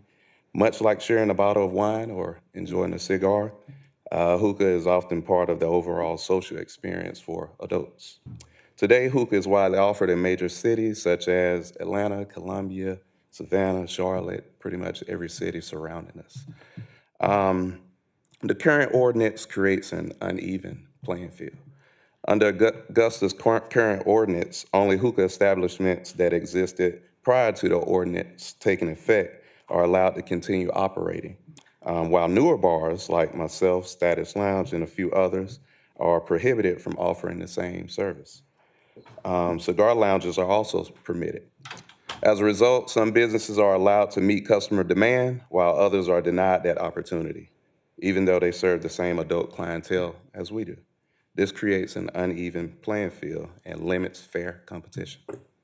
We're requesting alignment with Georgia law. Simple. The Georgia General Assembly, through the Georgia Smoke-Free Air Act of 2005, already recognizes exemptions for bars and restaurants that restrict access to minors. We're simply asking Augusta, Richmond County to align more closely with the state law by allowing this exemption for venues that are licensed bars and lounges. They restrict entry to underage minors that are under 21. They do not employ anyone under 21 and choose voluntarily to permit hookah. No business would be required to offer hookah. This would simply provide owners and patrons with the freedom to decide what is appropriate for their establishment. Economic impact and competitive advantage. This proposal is fundamentally about economic competitiveness. Adult consumers are increasingly seeking venues that offer a complete nightlife experience, and hookah has become a significant part of that demand. When Augusta businesses are prohibited from offering what neighbor markets provide, patrons often choose to spend their money in those markets. That means lost revenue for local businesses, reduced sales tax collections, fewer employment opportunities, and less economic activity in our downtown entertainment district and in the city, period. Allowing hookah in 21 plus venues helps keep those dollars here in Augusta. Respecting adult choice. Every person entering our establishments, they're consenting adults. Adults already have the ability to choose whether to visit cigar lounges and other hookah lounges that already exist and can have hookah. This is a proposal and it simply extends the same freedom to licensed 21 and over establishment. So, in conclusion, we're respectfully asking the commission to amend the ordinance to allow indoor hookah smoking in bars and lounges that restrict entry to patrons age of 21 and younger, employ only adults 21 and over, and elect to offer the hookah service. This is a measured, business-friendly amendment that supports consumer choice, fair competition, and economic growth while preserving protection for minors. Thank you for your time and consideration. Thank you, sir. Mr. Abrams, your bar, does it already have hookah? Yes, sir. You We are- are okay. we All are right. Okay. one of the two that are One of the two. grandfathered in. All We've right. been serving hookahs for going on almost 20 years. The gentleman spoke eloquently, and he made a very plausible argument for letting them have hookah. I have no opposition to it. Everyone can benefit from it. There's enough, I think, enough people in the city that all of us can have a good living from it. Okay. Is there anything you need to add, sir? Nothing I need to add, sir. Everything that he spoke about, we worked on that together to work together as one. All right. Attorney Plunkett, I'm gonna bring you in because obviously this has some ramifications regarding from our health department as well as some others. What will be the progress forward to addressing our ability to offer hookah in these other establishments? We would do a review of ours and some other ordinances. We've looked a little bit at the Atlanta. Previously, there was a question about restaurants and things of that nature. Commissioner Johnson mentioned that to me with the over 21. That makes it a little bit cleaner. In that regard, what we would do, we would bring back a proposed ordinance. I think we would probably have a couple of blanks in that for y'all, whether or not, for instance, a cigar bar could also have hookah, or if it's just, any limitations in that. And then we would do it, and it's all ordinances. It takes 2 readings. So we would take care of that probably, unlike the 20 days that we were already working on. It might take a little bit longer than that, but not substantially longer. Got it. All right. Let's get up to the queue. Commissioner Johnson, you still have the floor, sir. Is there anything additional you'd like to add? I'll yield for the time being to Commissioner from the 4th, and then I'll come back. Commissioner from the 4th, Commissioner from the 1st has yielded. You have the floor, sir. I'm familiar with the term, but I'm not familiar with the process of using a hookah. Yes, sir. All right. Hookah. All right. The product that is used in that apparatus is tobacco. Yes, sir. Yes, sir. Okay. And the method is you're drawing the smoke through water. Through a water pipe, correct. That's correct. And the product is called shisha. It is a flavored tobacco. Generally, flavoring comes from additives such as grape, strawberry, blah, blah, blah. And the vehicle for it is a glycerin or a sugar, and that's what makes it burn. Okay. So I take it we're asking now, y'all are asking now that this just become prevalent throughout the county based off the age group and consent of the individuals that's going to come into the establishment to utilize it, right? Yes, Miss. I'm sorry, but I'd like to make it clear, I'm not asking for it. We're grandfathered, yeah, and quite honestly, I learned about this meeting a day ago. And obviously, I wanted to protect my interests, but again, I wish these gentlemen had come to us to speak about it so that we could have presented a united front on it. Again, I don't see anything wrong with them having hookahs, but you have to compartmentalize it. He's saying bars, and actually there have been some restaurants that have had hookahs. I don't think that would be a good thing. That's why Turn your mic on. Your mic is on. Commissioner, turn your mic on. I'm sorry.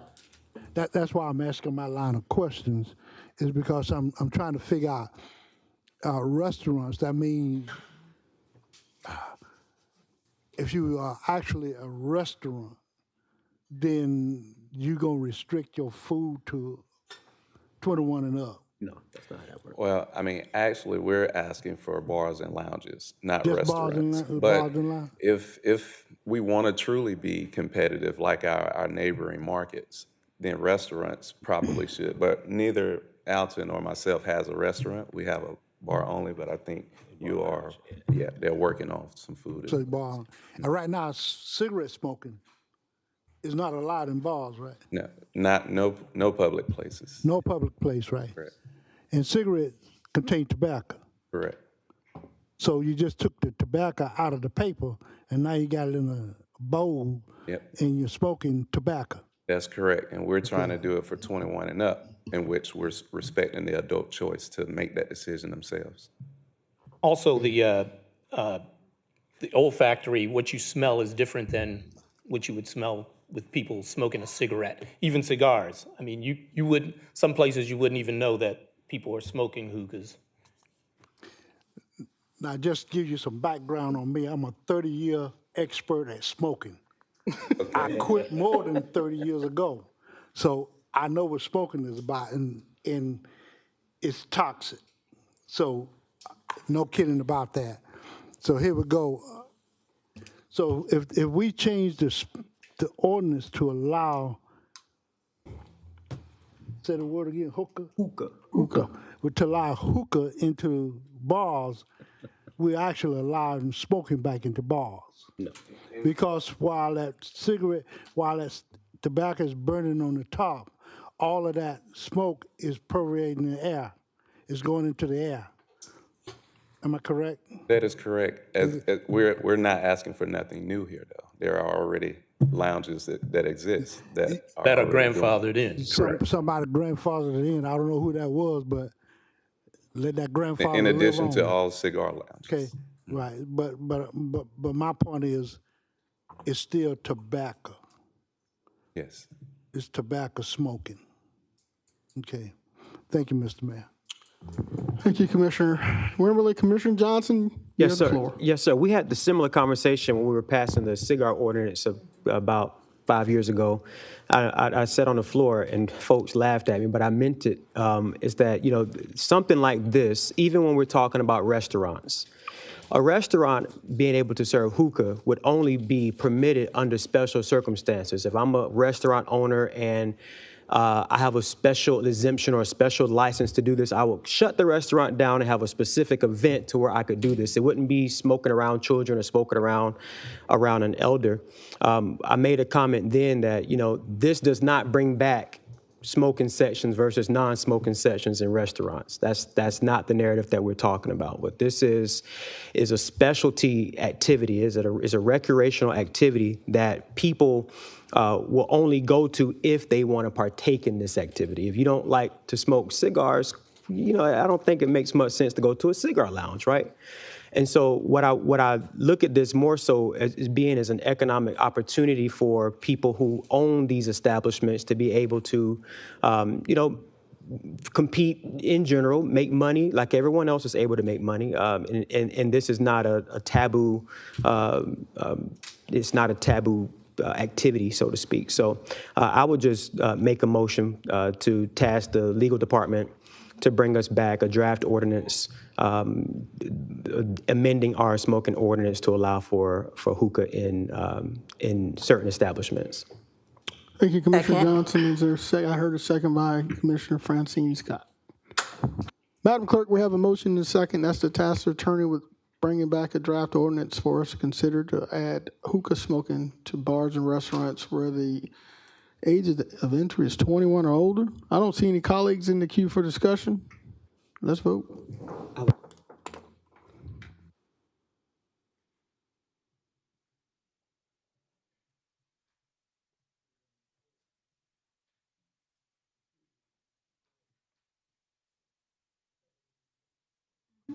It's unanimous. Thank you, Madam Clerk. Gentlemen, thank you all so much for being here, and thank you for the business that you provide to this community. Appreciate it. Thank you, Mr. Mayor. Thank you, body. All right, Madam Clerk. Waiting on you, Mr. Mayor. Let's move on. Let's move on. Let's see here. To We got where? number 41? Number 41. Yes, ma'am. Item 41, proposed revision to the Commission Rules of Procedure. All right, who was that? I didn't see a name by that. Attorney Plunkett, is that you? Originally was Commissioner Slindeck who had requested to be done, and I did the work based on her request. Okay. In the agenda packet, there is a clean document and a redlined or edited version.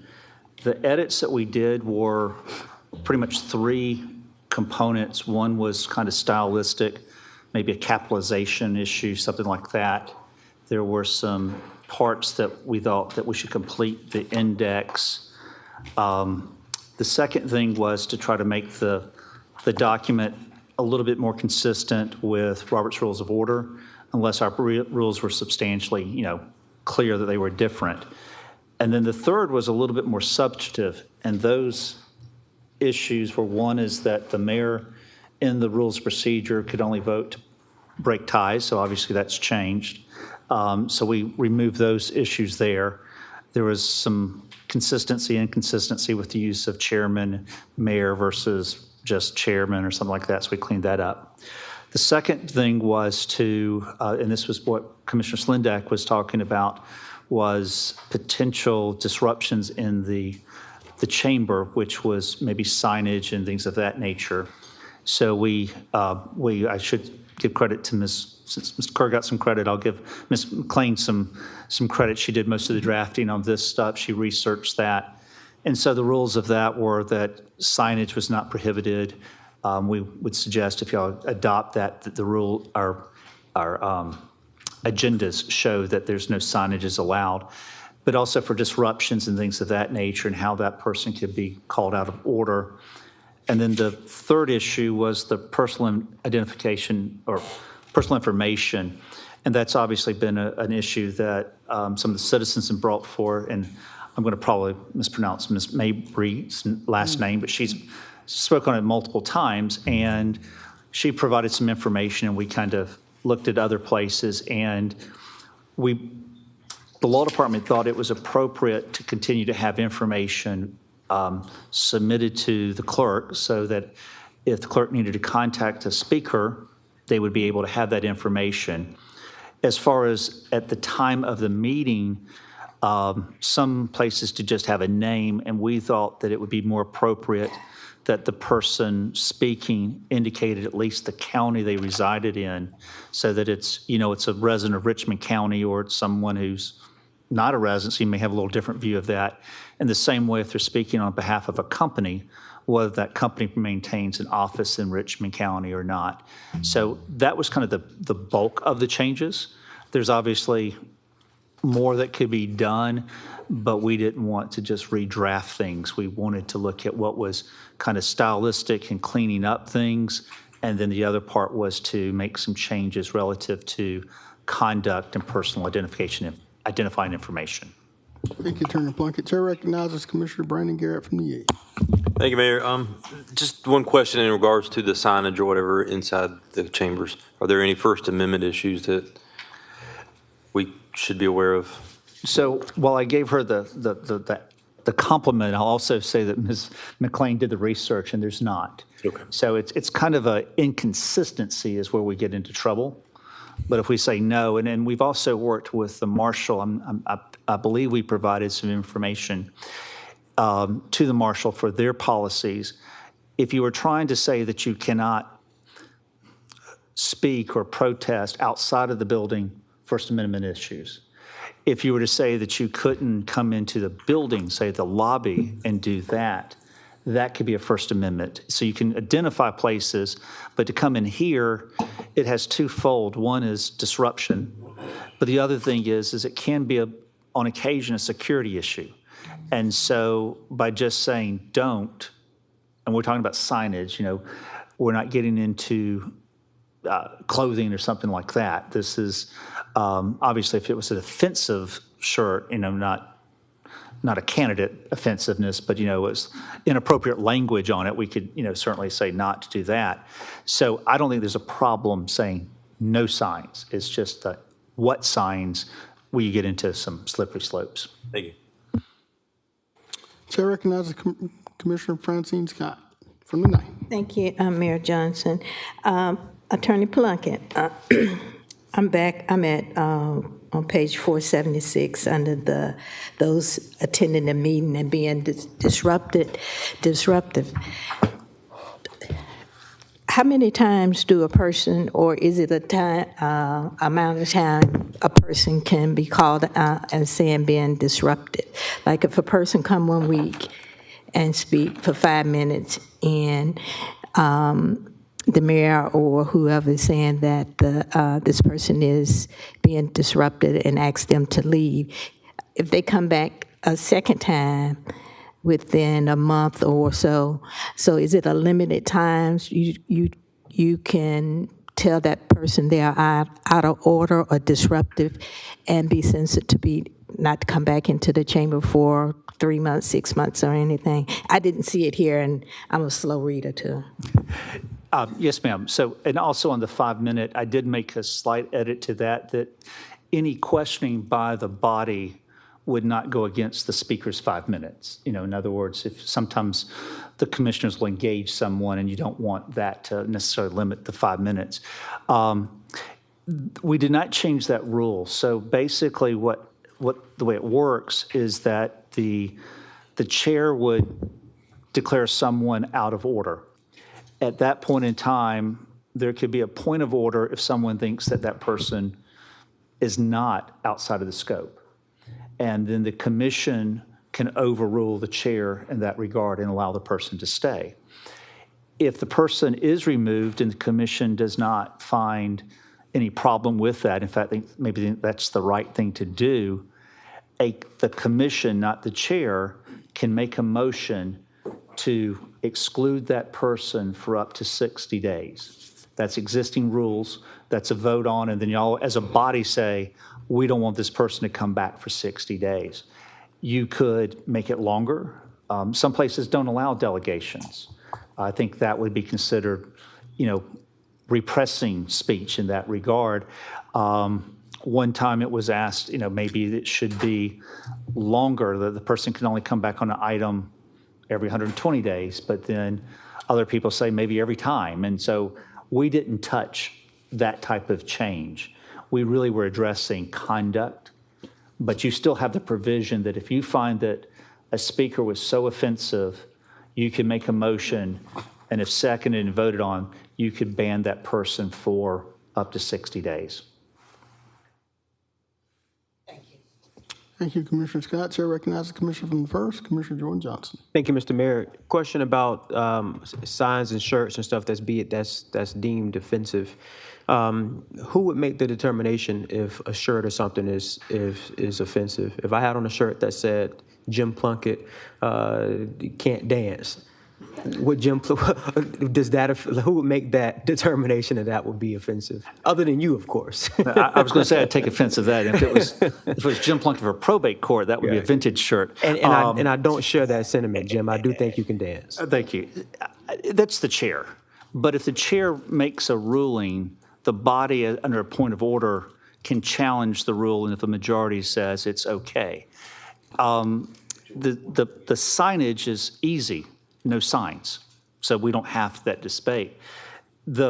I don't think we're really looking at a candidate shirt. I think what you're,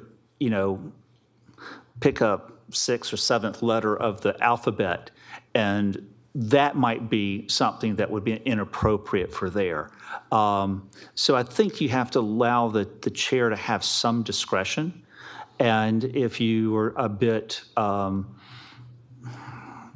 find that the chair is finding issue with that, then the body kind of overrules. But if you think about this, we've had 2 issues in my 18, 19 months here. So I don't think it's something that happens frequently. One was a signage, and the reality is that in that situation, the person wasn't really being removed by the sign. It was the issue of addressing the chair, how the interaction is really the rationale there. maybe ultimately the sign was going to be an issue, but it didn't get to that place. So, but you have the protection to overrule the chair. Okay. Thank you. Thank you, Commissioner Johnson. Chair recognizes Commissioner from the 7th, Commissioner Tina Slindeck. Yes, I was going to see if I could get a motion to approve this, but I mean, it's. Second. All right, Madam Clerk, there's been a motion to approve, seconded by Commissioner Brandon Garrett. There's still a few colleagues in the queue. I see Commissioner Don Clark and Commissioner Stacy Pulliam. Commissioner Clark, you have the floor, sir.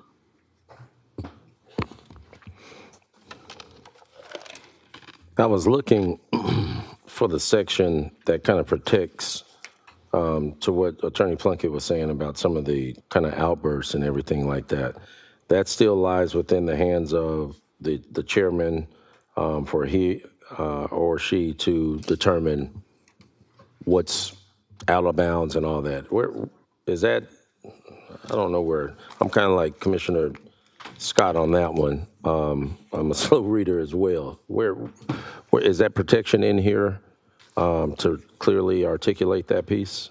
It's section 1.10. 1.10. That's the rules of conduct. And then if you go to 1.10.12, that is the penalty section with the chairman making that rule. Okay, and that's what was added. Yes, sir. If you're looking at the edited version, the red line, there is a little bit of blue. I don't, so to speak, ran out of red ink. But those two sections, 1.10.01 adds very specific what is considered disruptive, and then the 1.10.12 is the penalty. One of the issues is it's a little bit broader than just signage. It does say shouting, chanting. One of the time, we debated over the issue of applause. Applauding is, in some places is prohibited. Right. But I don't want to have when there's a delegation and we are recognizing someone say, well, that's, so it's more of the disruptive nature of it. And you have to assume that the chair will use some discretion in making those determinations. All right. So I just wanted to make sure we were kind of protecting the sanctity of it all. Now, as far as the component about the 90-day period. So if I come in, I give the clerk what I'm going to talk about, and then from there, I kind of go off, script of what I was supposed to do. Is there any, specific aspect of that kind of mentioned, or is that still within the realm of responsibility of the chair to utilize discretion? Well, it's the idea is both already there in it, and it's also the idea that the person is going off track, and that the person, one could argue that they are being inconsistent with what the agenda item is. Right. And so, for instance, and we added the word germane in here relative to the discussion by the commission. In other words, when you make comments, it needs to be germane to the issue. Okay. And so you need to, there needs to be some latitude, in my opinion, when a speaker comes up. Mm-hmm.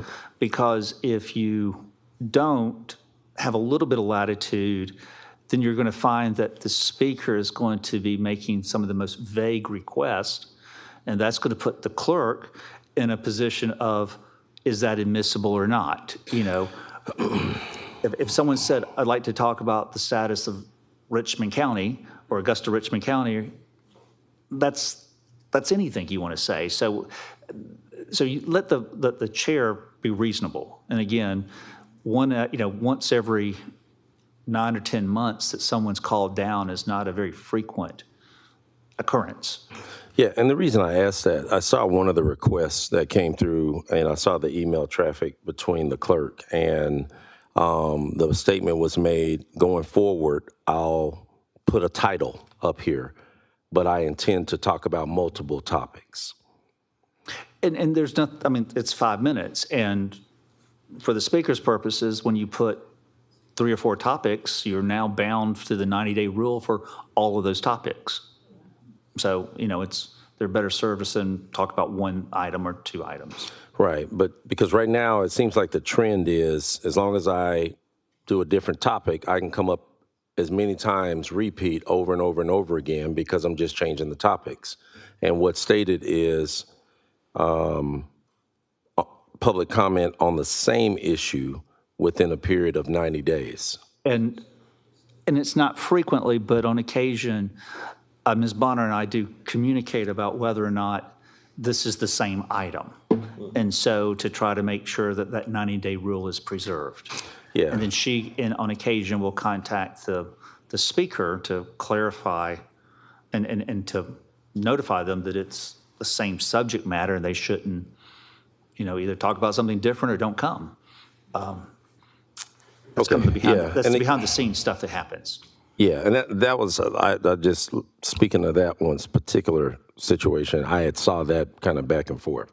And that's what kind of made me bring it up. Are we really kind of clarifying that? Because if not, then it kind of blurs the lines.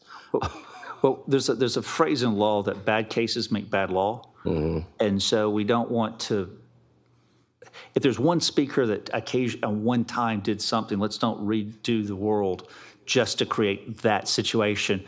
Okay. It's done well for since 1996. So, I mean, we don't have a whole lot of errors in that problem. Yeah. Let me ask this, and then I'll retire my statements. When it comes to the component of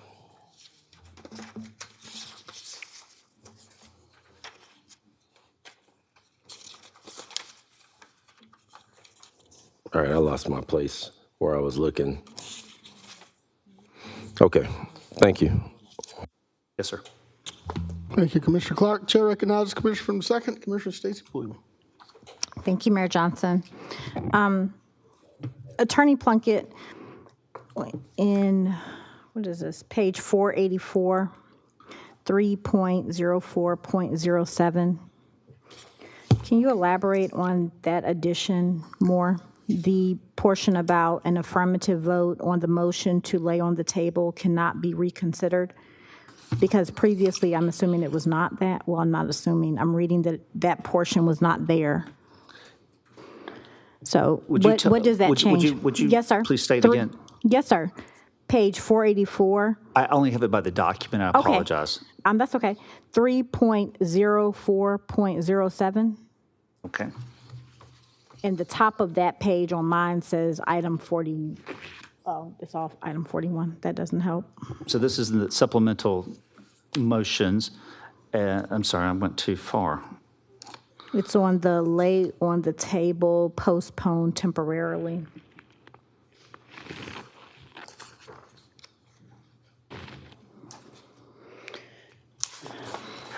Okay.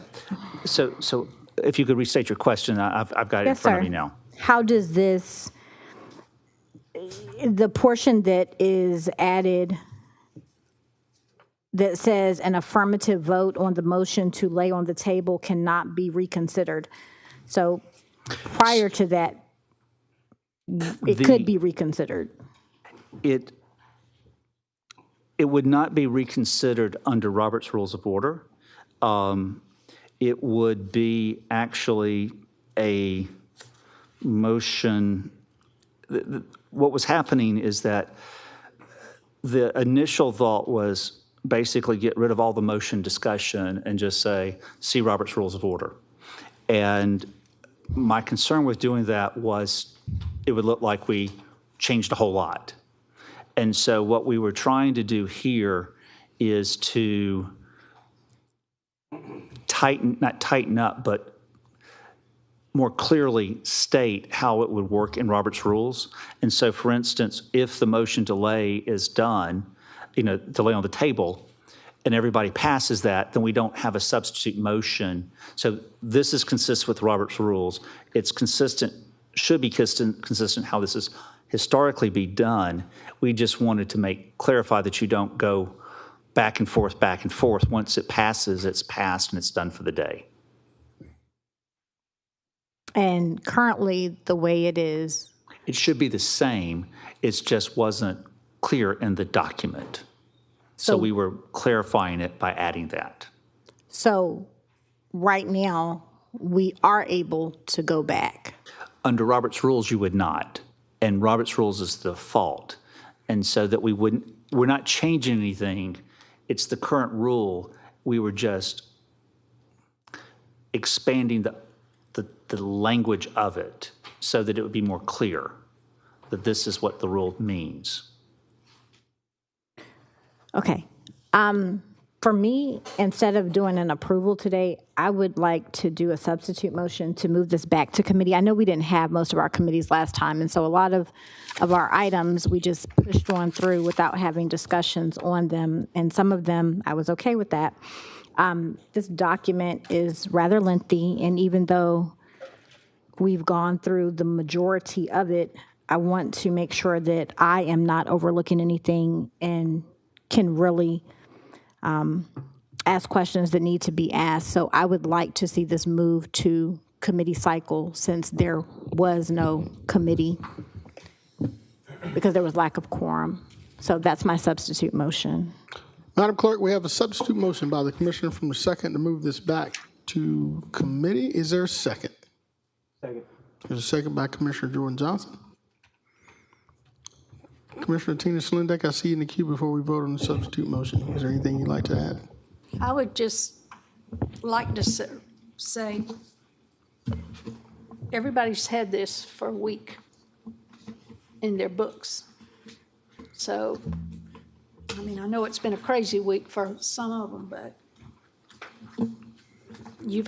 it's not like this is the first time you've seen it. I mean, everybody, why are we going to the time and expense for agenda books for you not, if you had an issue with it, but I'm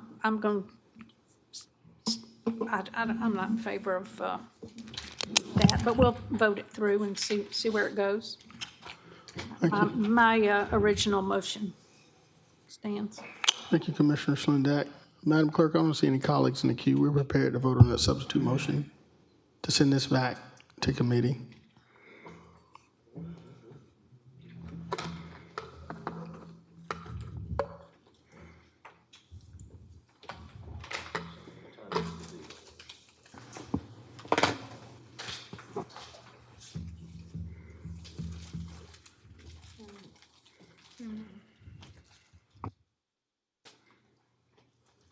That motion fails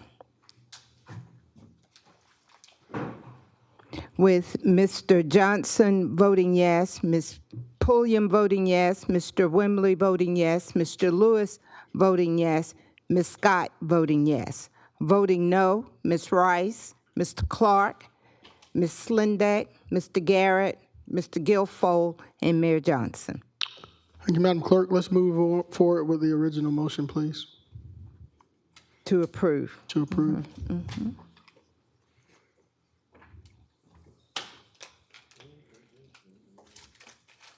We're prepared to vote.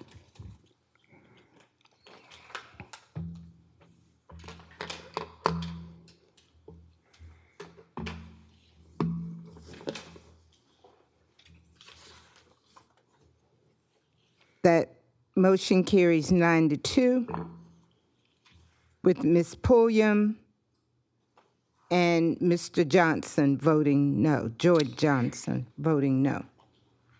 Thank you, Madam Clerk. Let's move on to item 42, which has been recommended. We break these two board recommendations into separate votes. Mr. Mayor, just procedurally, you need to make a motion to split. Okay. And then that is voted on, and if it's split, then you vote on each one of them. You got it. All right. I need to entertain a motion to split, please. Make the motion to split. Second. All right. I heard a motion by the Commissioner Don Clark from the 5th, and I heard a second first by Mayor Pro Tem Wayne Guilfoyle. Before we vote, Commissioner Wembley, is there anything you'd like to discuss? I'm confused on, this is the motion is right here, is 42, right? Yeah, two separate boards, as I understand.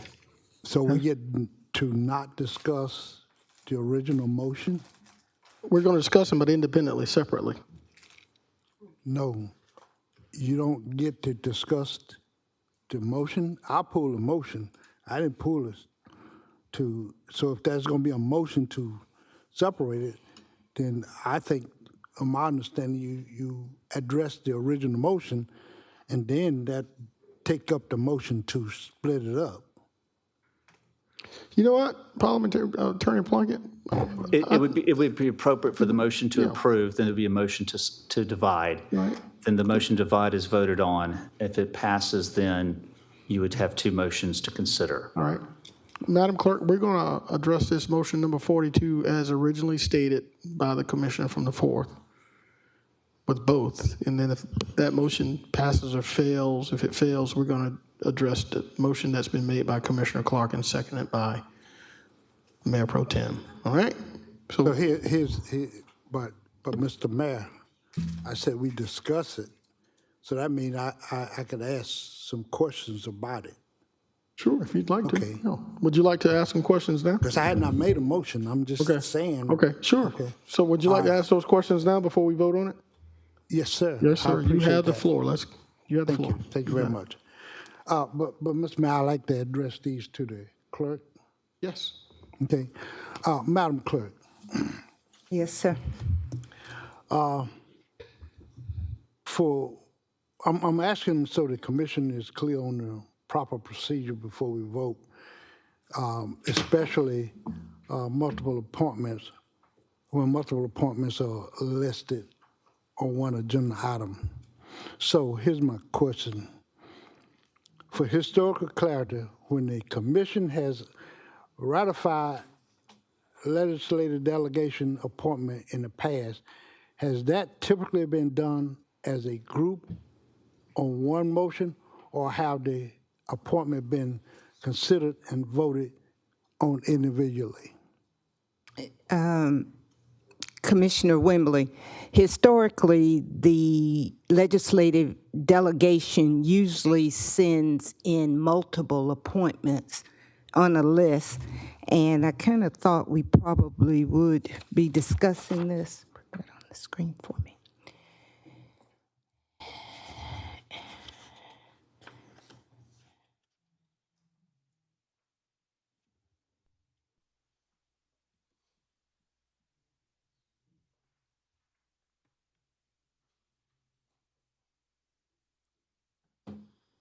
Now, that's one, but normally they send in several appointments at a time. And this has been a discussion over the years regarding these appointments, but it has been the rule and the process of the commission to receive the delegation appointments without question. It started at consolidation. It was quite confusing for the commissioners to determine if these were commission appointments or legislative delegation appointments. These are delegation appointments. That was, I'm going to use one of Mr. Plunkett's words, it was opined by one of our previous legal counsel to this point, and I have kept this document. He referred to the consolidation F13F. Board of Commissioners of Richmond County or governing authorities of the City of Augusta shall be increased by creating 2 new members for each who shall be recommended by the Richmond County delegation in the General Assembly of Georgia and appointed by the Commission Council. That was opined by Mr. Jim Wall, Mr. McKenzie, as well as Mr. Shepherd, that the legislative delegation recommend and the commission appoint. There was no question up until now, that the consolidation, this gave the legislative delegation the authority to appoint. The commission ratified, and that was done specifically for them to have a record of their appointments. So, yes, sir, they have been done in multiple appointments because it was the prerogative of the legislative delegation to make their appointments without commission consent.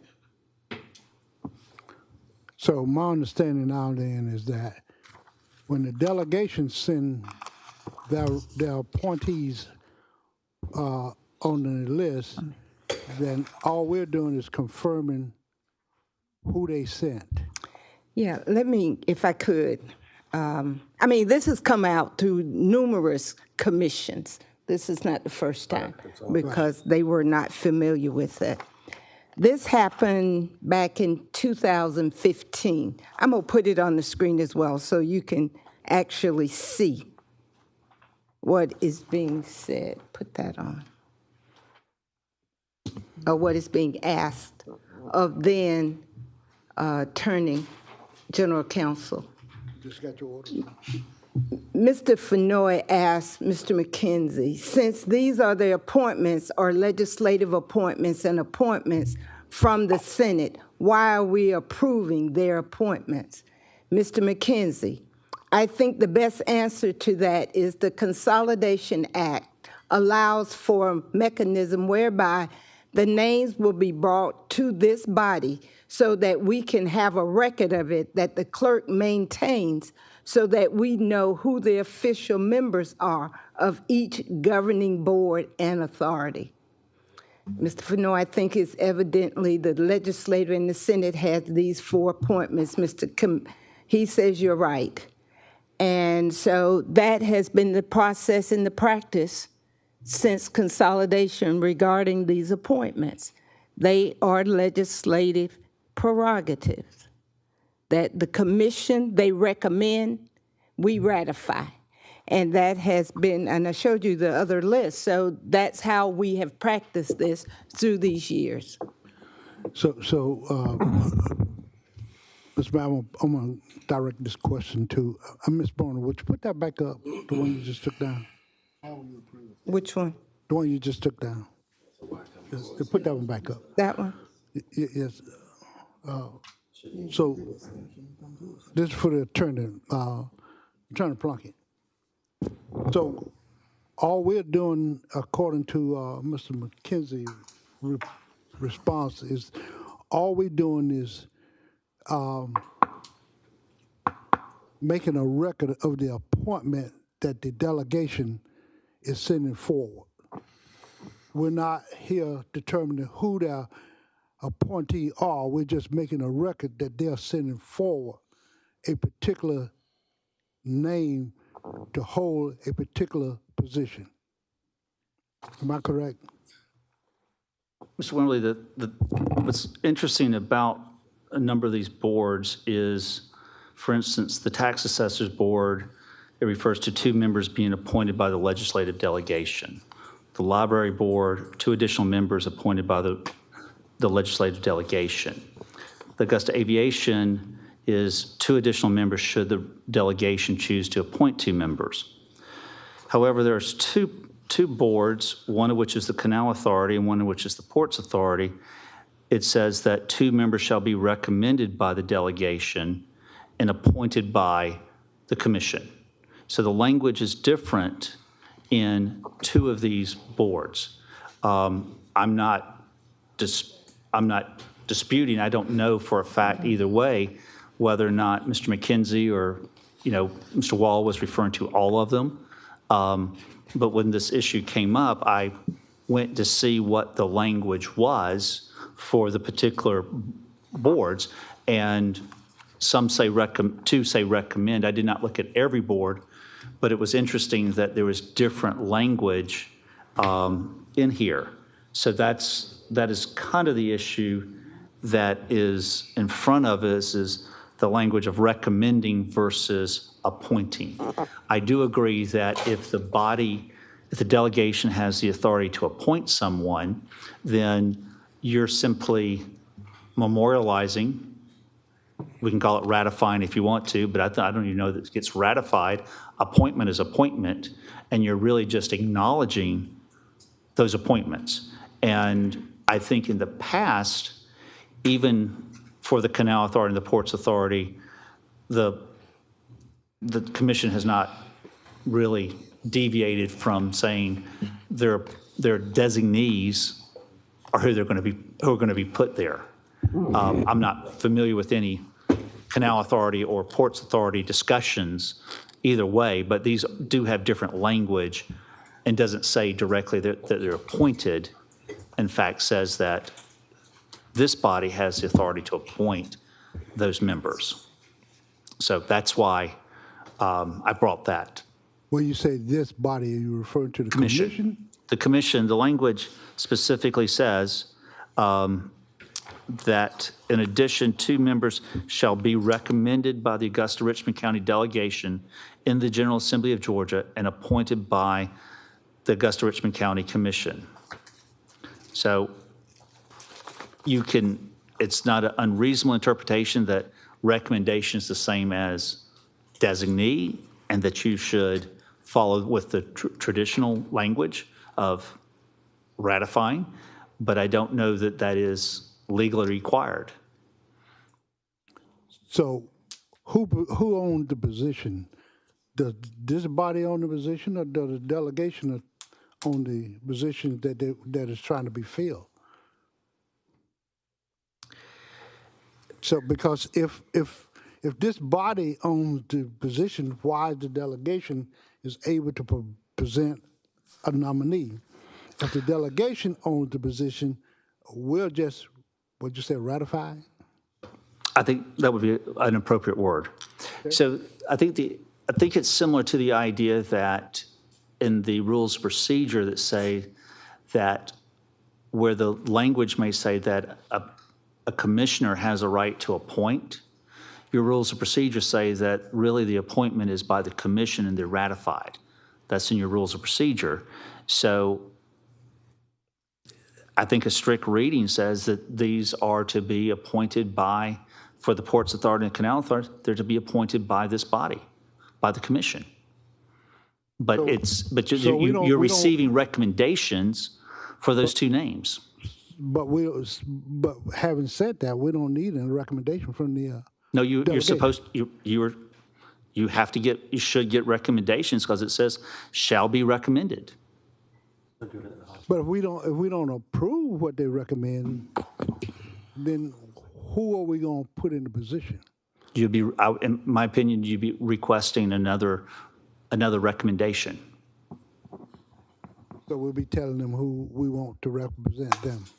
No, sir. I think you'd be telling them that you did not want the first named person to be on that board. I don't think it would be appropriate for this body today, hypothetically, if one of the gentlemen that was named for the Ports Authority, if this body said, we don't appoint this individual, I don't think there's appropriate for a motion to be made to appoint someone else unless it's coming from the delegation. So based on what you just said, if we don't appoint this person today and the delegation comes back with the same individual, then what is our recourse?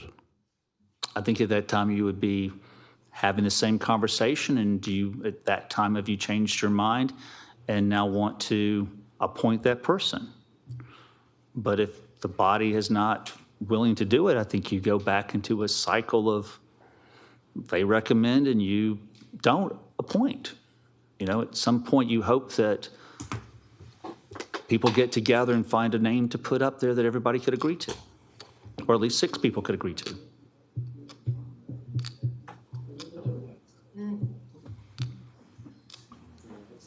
All right, Commissioner.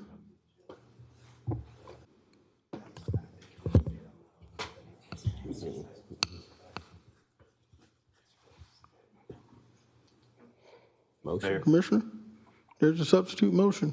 I mean, there's a motion, there's a motion. You want to keep the original motion?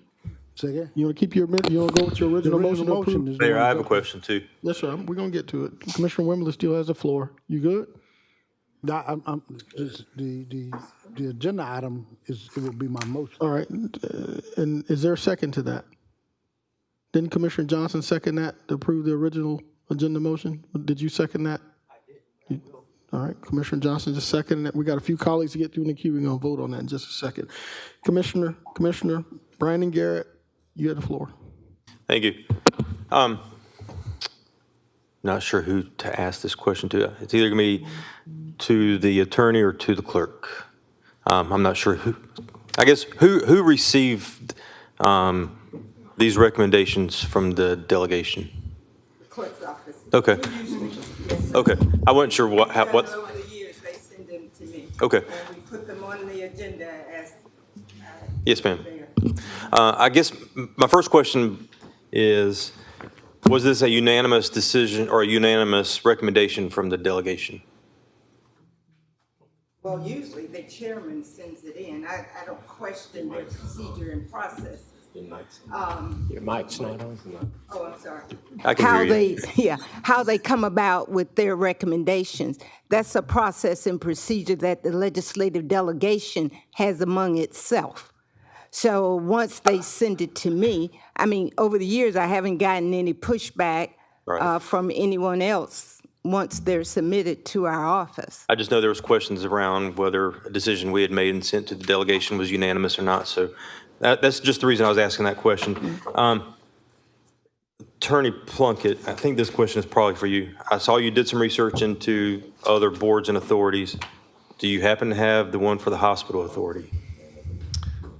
I do not, but if you give me a second, I can see if I can find Well, it. I was just thinking because we've usually, like with the hospital authority, they send a group of names for us to consider, and then we usually go down that list to approve. And whoever Creating legislation. Their process is in there creating legislation. Well, and I just didn't know how it was worded in that. Yeah. It's an interesting, it was changed. Initially, it was certain classes, like doctors and this, and now they provide a list, but they are, I believe, nominated essentially, and then y'all, they also tell you kind of, they would like the first slate of names to be, but they provide you extra nominations. Okay. Thank you, Mayor. Thank you, Commissioner. Chair recognizes Commissioner Don Clark from the 5th. Hey, real quick, in the event that we go through, this is for the commission appointees. When we present our commission appointees, they're presented.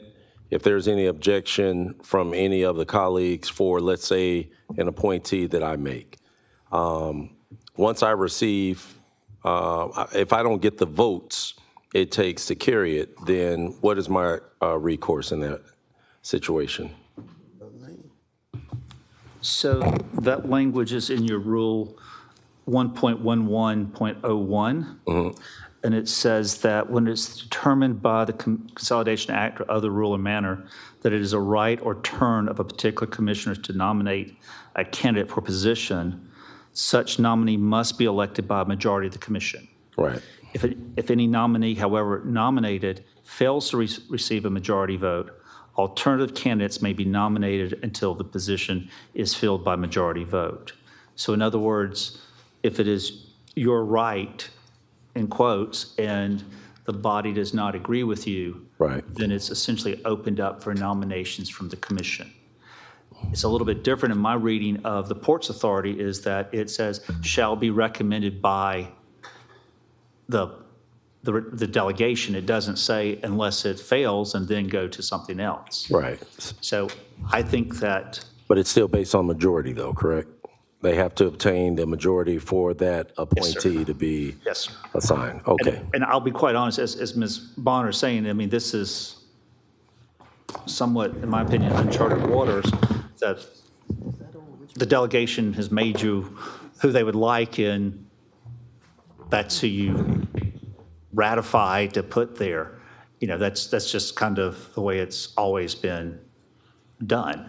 Yeah, I get it. I mean, I get historical trends, but I think to this point, and I think when you have situations like this, it really kind of forces you to go back and update your documentation to make sure it's clear. Because in this regard, we have some ambiguity.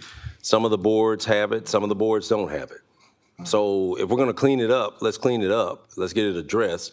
In this regard, it's kind of a moot point because it states that the legislative body recommends, they send it to us for a vote for approval. If it doesn't pass, then it sounds like to me what you're telling me, it goes back to the legislative body to bring another name forward for a recommendation for us to vote on, correct? That is the way I would read it. All right. So in this regard, we vote it up or down and we move on. But I think it does give us the opportunity, since we're having this discussion about the boards, it gives us the opportunity to really kind of dig in and make sure we kind of clean up. A lot of this documentation, even some of the docs that Miss Bonner showed us were from like 97. Like, this is 2026. We need to clean up the stuff and make sure we have something for everyone to really kind of have from a historical perspective and not just, hey, this is the way we've always done it. And I'm not saying that's what we're saying, but I'm just saying just to make sure that it's clean, it would benefit us to go ahead and dig into this. So I'll be putting this on a committee cycle so that we can start digging in and get some clarity, because even some of the names that we have listed aren't accurate on the site. So we just got cleanup all around that we got to do to ensure that we're tracking. Thank you, Commissioner Clark. Mayor Pro Tem Wayne Gifford. Thank you, Mr. Mayor. Mr. Mayor, if you look at what's on the screen, this was back before my day, big time. And it was actually recommended by the delegation, local delegation. But if you look at the bottom, that motion failed. They didn't accept it back then either, even though they could have if that was the standard procedure and standard protocol. So I'd like to make a substitute motion that we divide this question so we could look at it from two different, right, but, okay. Parliamentarian, would it be appropriate to use a substitute motion to divide these into two? Is that appropriate? If there's a second and a vote to divide. Mayor Pro Tem has called for a substitute motion to divide those two. I've heard a proper second by Commissioner Catherine Smith Rice from the third. Well, I thought that's what the motion was, to split them. The original motion was to, as written, which was made by Mr. Wimberly and seconded by Mr. Johnson. Yeah, Mr. Clark and Mr. Guilfoyle did a motion to split. Before he did the substitute motion, he just. But the matter wasn't before the body. It was premature. Oh, okay. Okay. Right. Chair recognizes Commissioner Lonnie Wimberly. Mr. Matt, this is back for the attorney. Okay. And based on what my colleague from the fifth was saying about changing it, the wording, how would we go about doing that? Should have been the working charter. I would need to look at whether the document I printed shows it as a code of ordinance for the creation of the Ports Authority. I would need to go back and verify that it's an ordinance and not a charter issue. And so I am not prepared today to be able to give you a final answer on that. But I should not be able to take too long to be able to figure that out. But as you understand it right now, there's nowhere in there to tell us to split this out, right? You can split the motion because there's two questions they can each. The motion is the appointments. The motions are appointments, which is the motion before, that's the question. And it could be split into two questions. Alternatively, if that motion to split doesn't go forward, then it could, your motion, original motion would be up or down, and then there would be no appointments today if it failed. It would be, obviously, if it passed, there'd be two appointments today. So the term we're using here is split. Or divide. Divide. Divide. Does that mean we're going to vote on each individual? Yes, sir. It would make it, there's two agenda items, like a part A and part B. One arguably would be Mr. Kevin Mack, to the General Aviation Commission, And the second question would be Mr. Clarence Tompkins to the Augusta Ports Authority. Okay. Thank you, Ms. Mayor. Thank you, Commissioner Wimley. Chair recognizes Commissioner from the 1st, Commissioner Jordan Johnson. Thank you, Mr. Mayor. This question is for Ms. Bonner or Mr. Plunkett. How was the Port Authority created? Was it created by Augusta Richmond County, or was it created by the legislative delegation? Was it created by the general session? It's a state authority. Was it created by the legislature? Yes, it was by state statute. So that would make it a charter issue? I mean, I guess that's for Jim Plunkett. It was created in 1959, and then it continued. There were some amendments in 75 and 1999. So I would have to go back to Georgia laws to look at all of that. But was it created by the county commission or the city council at the time? I believe it was created by the legislature. State statute. So if it was created by the legislature, would the legislature have to change how the appointment process is made, or is that something that the commission will have to do? Again, I need to take a look at it. I'm looking at the reference to the membership is in the Code of Ordinances, and it refers to how they're appointed. So I wasn't prepared today to go into a deep dive into the Ports Authority history, but I would be more than happy to brief y'all as at the next meeting. Okay. Yeah, I mean, it's just my baseline understanding that if the General Assembly created this authority and the process, I would assume that they would have to change it as well. That's my general assumption. I mean, I'm like Commissioner Slindak on this one. We had this for a few weeks. I mean, we should have known what we were coming into from a historical perspective, facts.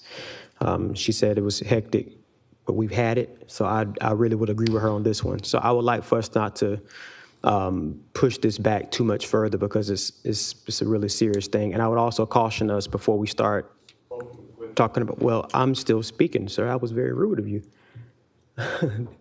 I would also caution before we start changing, our appointment processes and things like that.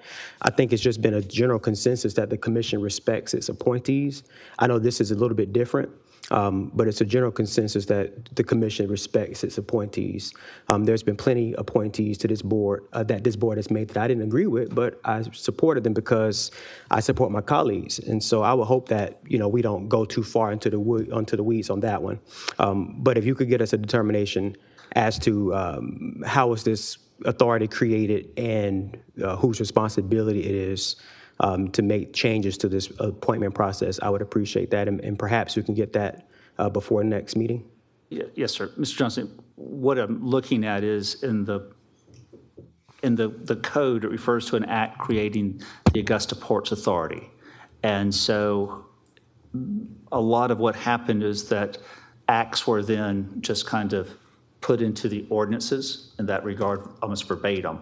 And so not having the act, I don't know, but I believe that this was probably taken verbatim, which would have the language that says recommended. So the General Assembly would have said these individuals are to be recommended, not appointed.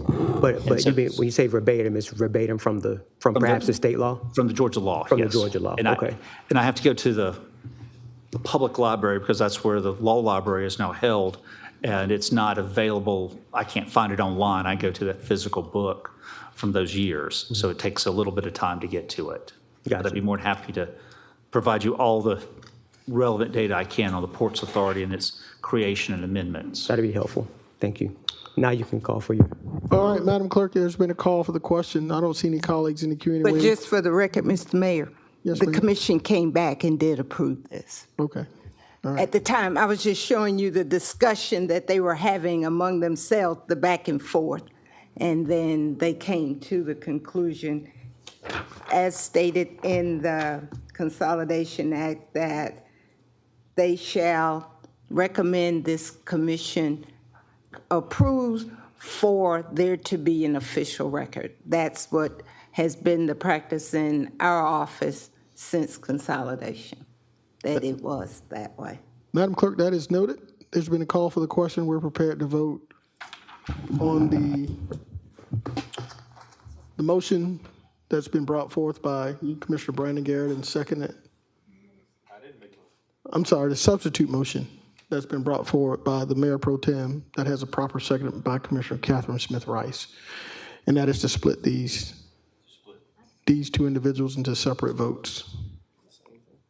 All right, so we're going to vote on the substitute motion, folks, to split these two appointments into separate votes. Colleagues are voting.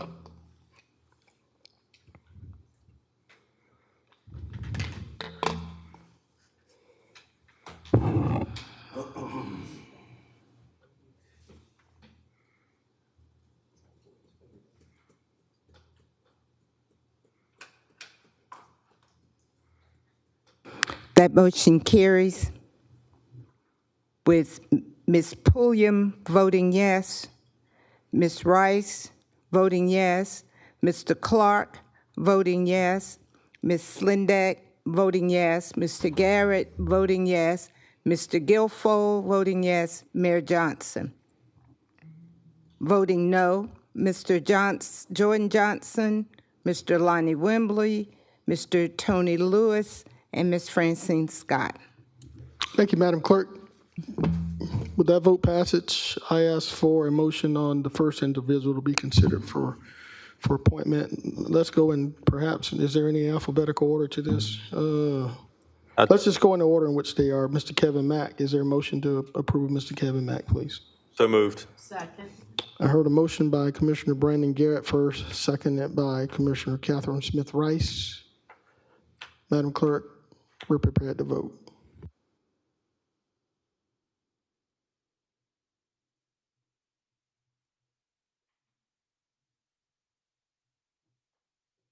Madam Clerk, we're voting.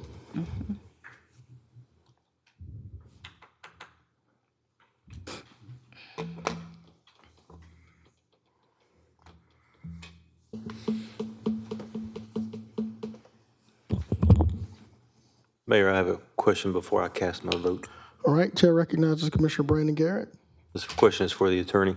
All right, Attorney Plunkett. Attorney Plunkett, is it appropriate for us to be having a vote since information was requested on parliamentary issues and charter issues that you said you were going to research?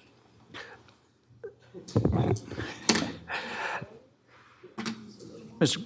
Garrett, I would think it would be appropriate if there was any, reading through the lines, I think the question is whether or not is there a question about the General Aviation Commission? If it's not, you could vote. But if Mr. Johnson was asking information about the Ports Authority, I think it might be appropriate to delay the vote on the Ports Authority nominee or recommendation till I get that information back to y'all before the next meeting.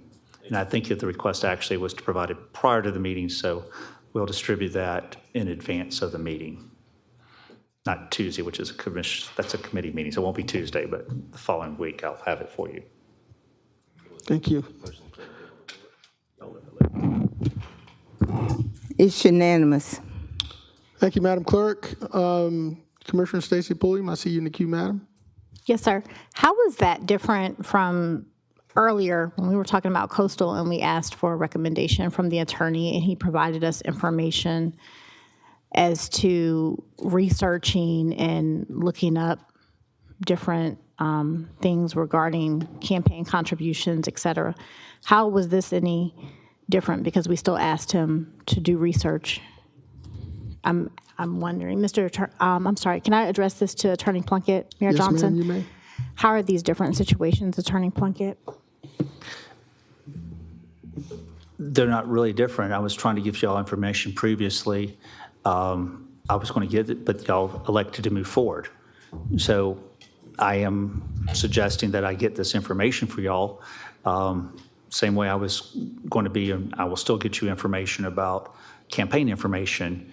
The fact that I recommend something does not mean that you have to follow my recommendation. So, obviously. Yeah. So, but it would still be my recommendation to delay this till y'all have sufficient information about this language of recommended. And I will probably be doing some legal research on the definition of recommended prior to that, so that y'all would have a decent understanding. But you don't have to do that. It's just. Is it going to, thank you, is it going to, will this cause trouble in any way if we vote on the next recommended person to be appointed? Like, will that put this body in any type of harm's way? The body has, I believe, a majority so they can act. I don't believe that the body is currently doing much. You know, we discussed the Ports Authority on previously. I don't think that it would, to wait till not Tuesday, but following Tuesday to vote on this, I don't think would impede the Ports Authority, and, you know, particularly bad to wait. I don't know of anything that they have pending that they need this appointee to vote on. Okay, but if we did vote on it today, we would not be in harm's way, the body. No, you could vote and, you know, y'all approve them, then, you know, Mr. Tompkins, then he's on the board. If you don't, then, you know, that's, you know, I don't know if Mr. Tompkins or the delegation would be saying, oh, you should have, you don't have the right to deny our recommendation. I don't know if they would take any action. I would hope not, but I can't tell you what people file actions all the time for odd things. So I can't tell you they wouldn't do something. I hope they would not, and I would, you know, but I can't guarantee you that this body could not be sued. You know, whether or not they're successful, you know, is a different issue. But you know what I'm saying? I can't tell you that we would not be defending a suit. Yes, sir. I would hope it would not go to that fast, but I can't deny it. You know, I can't. You ask what harm there could be, that would be the harm. Right. So I just can't predict what other people are going to do. Yes, sir. And my reason for that questioning, that line of questioning, was just honestly, I wanted to see what the difference between this situation where you gave us a recommendation versus Coastal, you gave us a recommendation, and the majority of my colleagues didn't want to hear that recommendation. So why do they want to hear this recommendation? But I wanted to hear it from your point of view as to were these different situations. And I did hear you say that they are really not different in nature. Is that correct? In the sense of there was a request for information to make hopefully an informed decision, that's the same. Yes. Okay. I did not recommend, at least my memory is, I didn't recommend either way to move forward with Coastal. I was just saying I was asked to provide you information about ethics issues, and I was going to bring that back to you. Here, I've been asked to bring information, and in light of that request, it would seem that it would be, you know, reasonable to wait till I provide you that information to vote. But they're both situations where you ask for information in advance of a vote. Yes, sir. Last question. With the first instance where you provided us information, would it have not been reasonable for us to wait? Well, to be quite honest with you, I did some of the research while we were here. Yes, sir. And as to that issue, your ethics issues predominantly deal with gifts, and legal campaign contributions by definition are not considered gifts. Now, there is some language about impropriety and or appearance of impropriety, and the ultimate question is what was the penalty, and I was accurate in that censure is the ultimate potential penalty, but it requires an action to move forward with an investigation, a 45-day investigation, and then a vote. So do I think it would have made a whole lot of difference if you had had that information in advance? Probably not. Not sure about this situation. Okay. Thank you, Attorney Plunkett. Thank you, Mayor Johnson. Thank you, Commissioner Pulliam. Chair recognizes Commissioner Tina Slindak from the 7th. Yes, thank you, Mayor. I know there is one member of the Port Authority here, but I was under the understanding that they have scheduled election for their officers. Is it next week? I may, let's see, Mr. Waiting on us? Yeah, well, they've already scheduled it, so I mean, I think for us to keep delaying this when, you know, yeah, he wouldn't be able to be on the board if he wasn't appointed or not. But I know that that has been scheduled, I believe as of this morning, they have scheduled next week to hold their elections for their officers, so. So they are working on something next week, by next week, so. Thank you, Commissioner Slindak. Chair recognizes Commissioner Catherine Smith Rice. Thank you, Mr. Mayor. You know, we had it on the agenda a couple of weeks ago, and we just voted on one member, and so I don't understand why we've got to sit here and maybe push this one and not vote on. Why not just vote on this other Ports Authority today, and let's just vote on it and go on with it instead of bringing it back. We've got somebody in the audience here today who appointed this person, and he's been sitting here all day. I think it's fair that we vote up or down. Thank you, Commissioner Rice. With that said, is there a motion to approve? Motion to approve. Mr. Clarence Thompson, there is a motion. Is there a second? Second. I heard a second from Commissioner from the 4th first. Commissioner Lonnie Wembley. That motion is to approve. Madam Clerk, there's a substitute motion. Motion to deny. There's a motion to deny by Mayor Pro Tem Wayne Guilfoyle. Is there a second?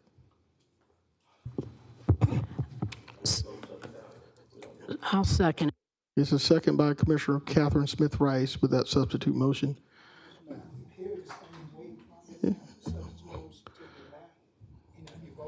No, we have,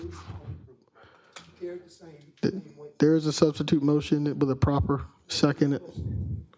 Commissioner Wembley, you have the floor before we vote, sir. What was it necessary for the long pause in order just to get you a second? I'm just, a question, I just noticed that happens quite often. Sir, you would have the person who seconded the motion. No, okay. I don't know. Thank you. All right. Madam Clerk, we're prepared to vote. There's been a motion by the Mayor Pro Tem to deny with a second by Commissioner from the 3rd. We're voting. Substitute. To deny. Motion is to deny.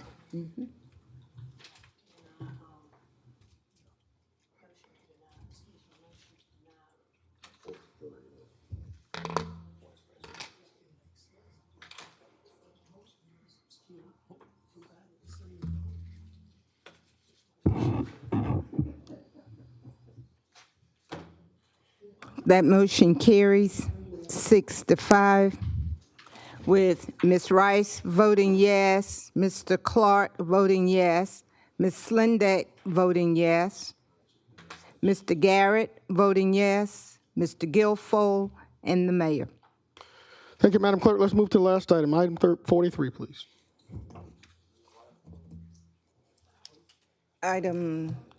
Where's my agenda? Item 43, motion to strengthen communications between the Augusta-Richmond County Commission and the Richmond County School Board. Support the establishment of a committed discussions between the Augusta-Richmond County Commission and the Richmond County Board of Education to eliminate barriers impacting communication, coordination, collaboration between both governing bodies. Thank you, Madam Clerk.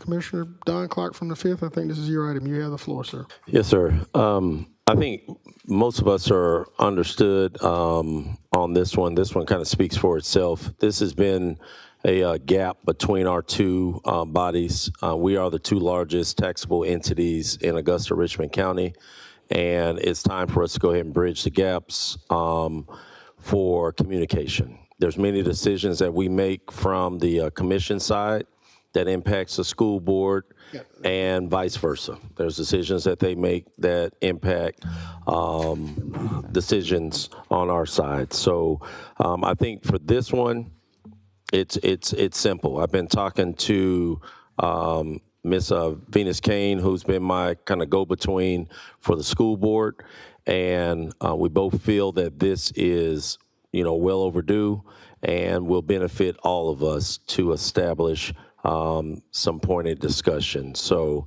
the first one would be to really kind of establish the point of bringing our two entities together with the hope of all of us, both bodies, voting on a frequency of time that we'll meet, whether it's quarterly, whether it's semi-annual or otherwise. But I think this one benefits all parties and definitely greatly benefits the greater public to see the two largest tax entities and the entity that, supports our most vital resource in the community, which is our children. So this is one of those that I think speaks for itself. I put it in the form of a motion so that we can, on our side, and for the record, show that we are in agreement and in support of creating this. They will, on their side, create a motion in kind, and then we'll establish a time for all sides to meet and discuss information of how to really kind of build upon this and move it forward. Thank you, Commissioner Clark. Chair recognizes Commissioner from the 4th, Commissioner Lonnie Wimberly. Thank you, Mr. Mayor. I would think my colleague from the 5th will probably be the one that can enlighten me on what this all about. Now, I have a clear understanding of the importance of education, but I'm trying to, we're two different bodies of government. That's the Board of Education and the Commission. So what will we be talking about and what this board function in depth will be about? Yeah, for sure. Yeah, so currently right now, and of course, along with you and Commissioner Slendag, we're three of the newest kids on the block. So, but historically, there has never been any defined set schedule of meetings between our two bodies. There are points of correlation where there's work that's done between the two, where we may cover the cost of, say, repairs for an embankment where one of the schools are, or if there's something specific to, raising of millage rates or and those types of things, and just making sure that all sides understand the impacts. There's been issues brought by this body as far as schools that are being shut down and talking about housing to support some of the schools in those areas that are impacted by different decisions. I think the biggest thing that's understood with this one is communication benefits all of us. And there are trends nationally and throughout the state where commissions, city councils, and their school bodies are already communicating and intertwined with one another. So just trying to make sure that the colleague from the 4th has what why we brought this up. But I think this is a win for us. I mean, it takes us to another level of maturing communications and relationships between our community entities. Thank you. But I'm still not clear on exactly what we're doing. I wish you the best on this, but education is one of the primary hindrance to us moving forward as a county. Okay, and it's not because of having to repair a berm or some other issues that the school may have. It's not about millage rate. It's about school's performance, and I don't think we have a role in that, will we? Well, I think that goes without saying. I mean, they have lanes that they own, and we have lanes that we own. But let's establish, I don't think it's anything wrong with us having the openness to establish communication and strengthen the relationships between us. So that's the whole point of doing this. So we can either vote it up or down. If the body doesn't want to move forward with it, too easy. But again, I'm making the attempt so that we can bridge some gaps. This has been something that's been talked about, discussed, and requested So I made a motion to do so. If we voted in agreement, then they'll do the same on their end, and then we'll coordinate with the administrative bodies to get a time schedule for both of us to meet. My last comment on that is, you said you've been discussed before. At what level? Okay, so I'll clarify for Commissioner Wembley, because he may not have been here. I volunteered when I came up and requested for me to be the go-between between our body and the school board. This is one thing that my counterpart on the school board side has requested as a gap, and one that I saw myself and campaigned on as a gap as well. So following through with, again, trying to ensure that we have better communication between our two bodies. I think it goes without saying, if it's something that is in their lane that's not in our purview, guess what? It's not a point of discussion. But where there are those parallels, then we'll make sure that we discuss and collaborate. I was misleading, Mr. Mayor, when I said my last comment. Is that going to be any cost to this? Are we going to have any staff, or this is just commissioner to trustee communication? I think that's a more appropriate question by Commissioner Clark. Commissioner Clark. Yeah, I think the cost to it is all of us investing our time in ensuring that all sides are invested in, all sides from a communication standpoint are improved upon, and our community as a whole sees us invested in trying to ensure that there's communication between these two very vitally important and sensitive bodies. From a cost standpoint, I don't know what costs there could be outside of our administrative teams coordinating time and place for us to meet, maybe print out some things or something like that. But again, I think this is a win-win for all sides. All right, thank you, Commissioner Clark, Commissioner Wembley. Chair recognizes Commissioner from the 1st, Commissioner Jordan Johnson. Thank you, Mr. Mayor. I want to applaud my colleague from the 5th for taking this on. When I served as a school board liaison from 21 to 23, I believe it was, there was very little interest in this. And so I'm really glad to see that the interest has been built. I just want to recommend that in your conversations, just to talk to the, or at least include the school board president. Because in this conversation, she wasn't aware of it. But I think that this is great. I think it can be helpful when it comes down to joint decision-making, programming for youth, so forth and so on. I want to just add a recommendation to connect with the school board president before any meetings or anything like that are held. And I think we should move forward.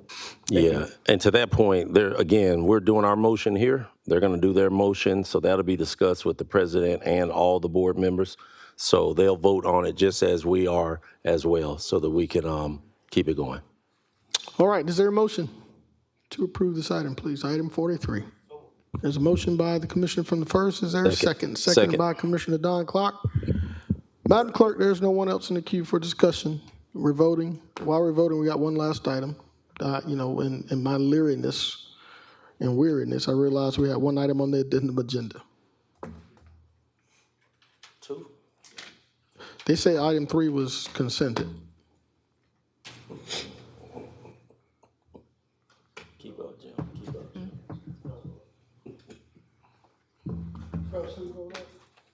Commissioner Scott from 9th. Oh, okay, you're getting ready for the next item.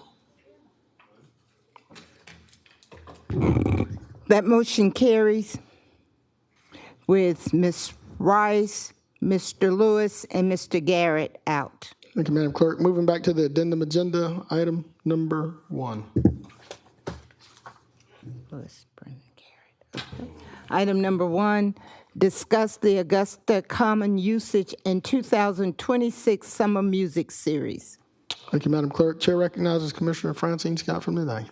Thank you, Mayor Johnson. Over the weekend, I got tons and tons of calls about the Commons, the music series, and so I just want to get an update. I know since I put this on the agenda, there was a press release, whatever that came out saying, some said it was going to be 2 months before the electrical work is finished, and then some at 3. So I would like for Director Williams to come forward and just give us an update on where we are. And so my phone and emails can give me a little break about where we are with it.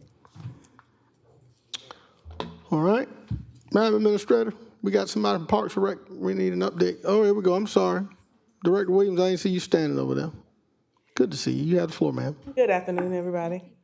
Just want to give you an update. We have temporarily moved a location for our candlelight music series. We were kind of just waiting upon when the work would actually be started down there, the electrical work at the Augusta Commons. And so we have moved forward with a temporary location of the Augusta Exchange Fairgrounds, which is the area that will suit this event. Of course, we know that everybody was waiting to see when it would start. And I want to just apologize to the public that we did not send it out sooner. But we was trying to see when could we actually start and get this the series going. So we will be starting on Sunday, June the 7th. And that will be, again, at the Augusta Change Club Fairgrounds. I don't have an update in reference to the electrical work unless we have from the administrator. I know he was following up on a couple of things. Yes, ma'am. Mr. Green is here from Central Services who can provide an update, if that would be. Mr. Green, come on up.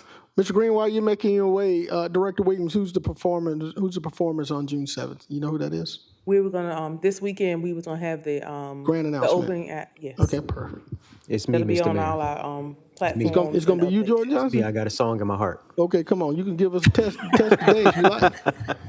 Mr. Green, thank you for being here, sir. Mayor, Commission.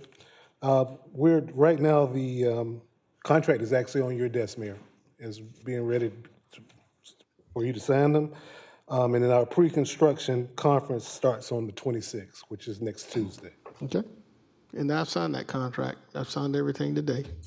Then we'll pick it up first thing. You got it. All right. Chair recognizes Commissioner Scott. You still have your mic on. You good? Okay. All right. Commissioner Jordan Johnson, you have the floor. Thank you, Mr. Mayor. How long will the project last, from the 26th of May until when? The original scope was from January to April, but it's going to take about 2.5 to 3 months. 2.5 to 3 months. For any festivals or events that had contracts for the Commons prior to the construction project, is there a plan for like helping them relocate, or do they just get their money back? And what is that? Are we offering other parts at the same rate? How are we working that? And we had already contacted individuals that we know that come back on an annual basis. We was already informed them that work was going to be done, so we have been in discussion with them on what they would like to do. Okay. And my final question is, will there be any additional costs for moving this from the Commons to the fairgrounds? It wasn't to the fairgrounds itself, but it just may be for us getting generators, things like that. Operational costs? Yes. Any staff costs? No, because staff that was going to be working at the Commons anyway will just be moved over to the fairgrounds. Okay. Are you able to cover that cost? And I'm going to, maybe I shouldn't ask this from the floor, but I will in a special way. Does moving this to the fairgrounds impact any other events? Do you foresee that impacting any other events for the year? Or would you need to get back with us on that? We would, because just hopefully he can move as fast as he can, and then we can just go back to the Commons and pick up where we left off. Okay. But any events that's coming up, we'll just adjust accordingly. Could you let us know from a timeline standpoint and a budget standpoint? Because if there's additional costs for operations, I can only imagine that you might have to pull from one to cover something else. So could you let us know any budget impacts that you might have for the rest of the year with festivals and not festivals, but just events that the city hosts is concerning? Okay, thank you. Thank you, Commissioner Johnson. Chair recognizes Commissioner Lonnie Wimberly from the floor. Because the mayor, thank you, Mr. Mayor, because the mayor and the clerk was talking, when did you say, how long you say it's going to take for this? for this work to 2.5 to 3 months. Whoa, what are they doing? Well, it's a complete overhaul of the electrical. Everything down there will be new rewiring. It's just very labor intensive. Upgrades that's definitely needed. Yes. Thank you. Nonetheless, folks that's watching online will report this. The beautiful fairgrounds will be ready for you. May not be as beautiful as the coming, but the Augusta Exchange Club Fairgrounds is a fun family environment, so please participate in the Candlelight Music Series at the Augusta Exchange Club Fairground, which is in partnership with the city. There is no cost for this venue. Am I correct in saying that, Madam Administrator? Yes. There's no cost through the partnership with the Augusta Exchange Club, so thank them for their partnership in doing this. Commissioner from the 9th, are you good? Anything additional? All right. Colleagues, can we receive this as information without objection? All right, so I don't hear any objection, Madam Clerk. We're receiving this as information. I think that is the last item for today. Ladies and gentlemen, thank you for your presence here today on the Thursday edition of the Augusta-Richmond County Commission. Have a great weekend. Have a safe Memorial Day. And don't forget the reason for Memorial Day. So we pay honor to all those who paid the ultimate sacrifice for our democracy that we enjoy. Have a great evening. Director Williams.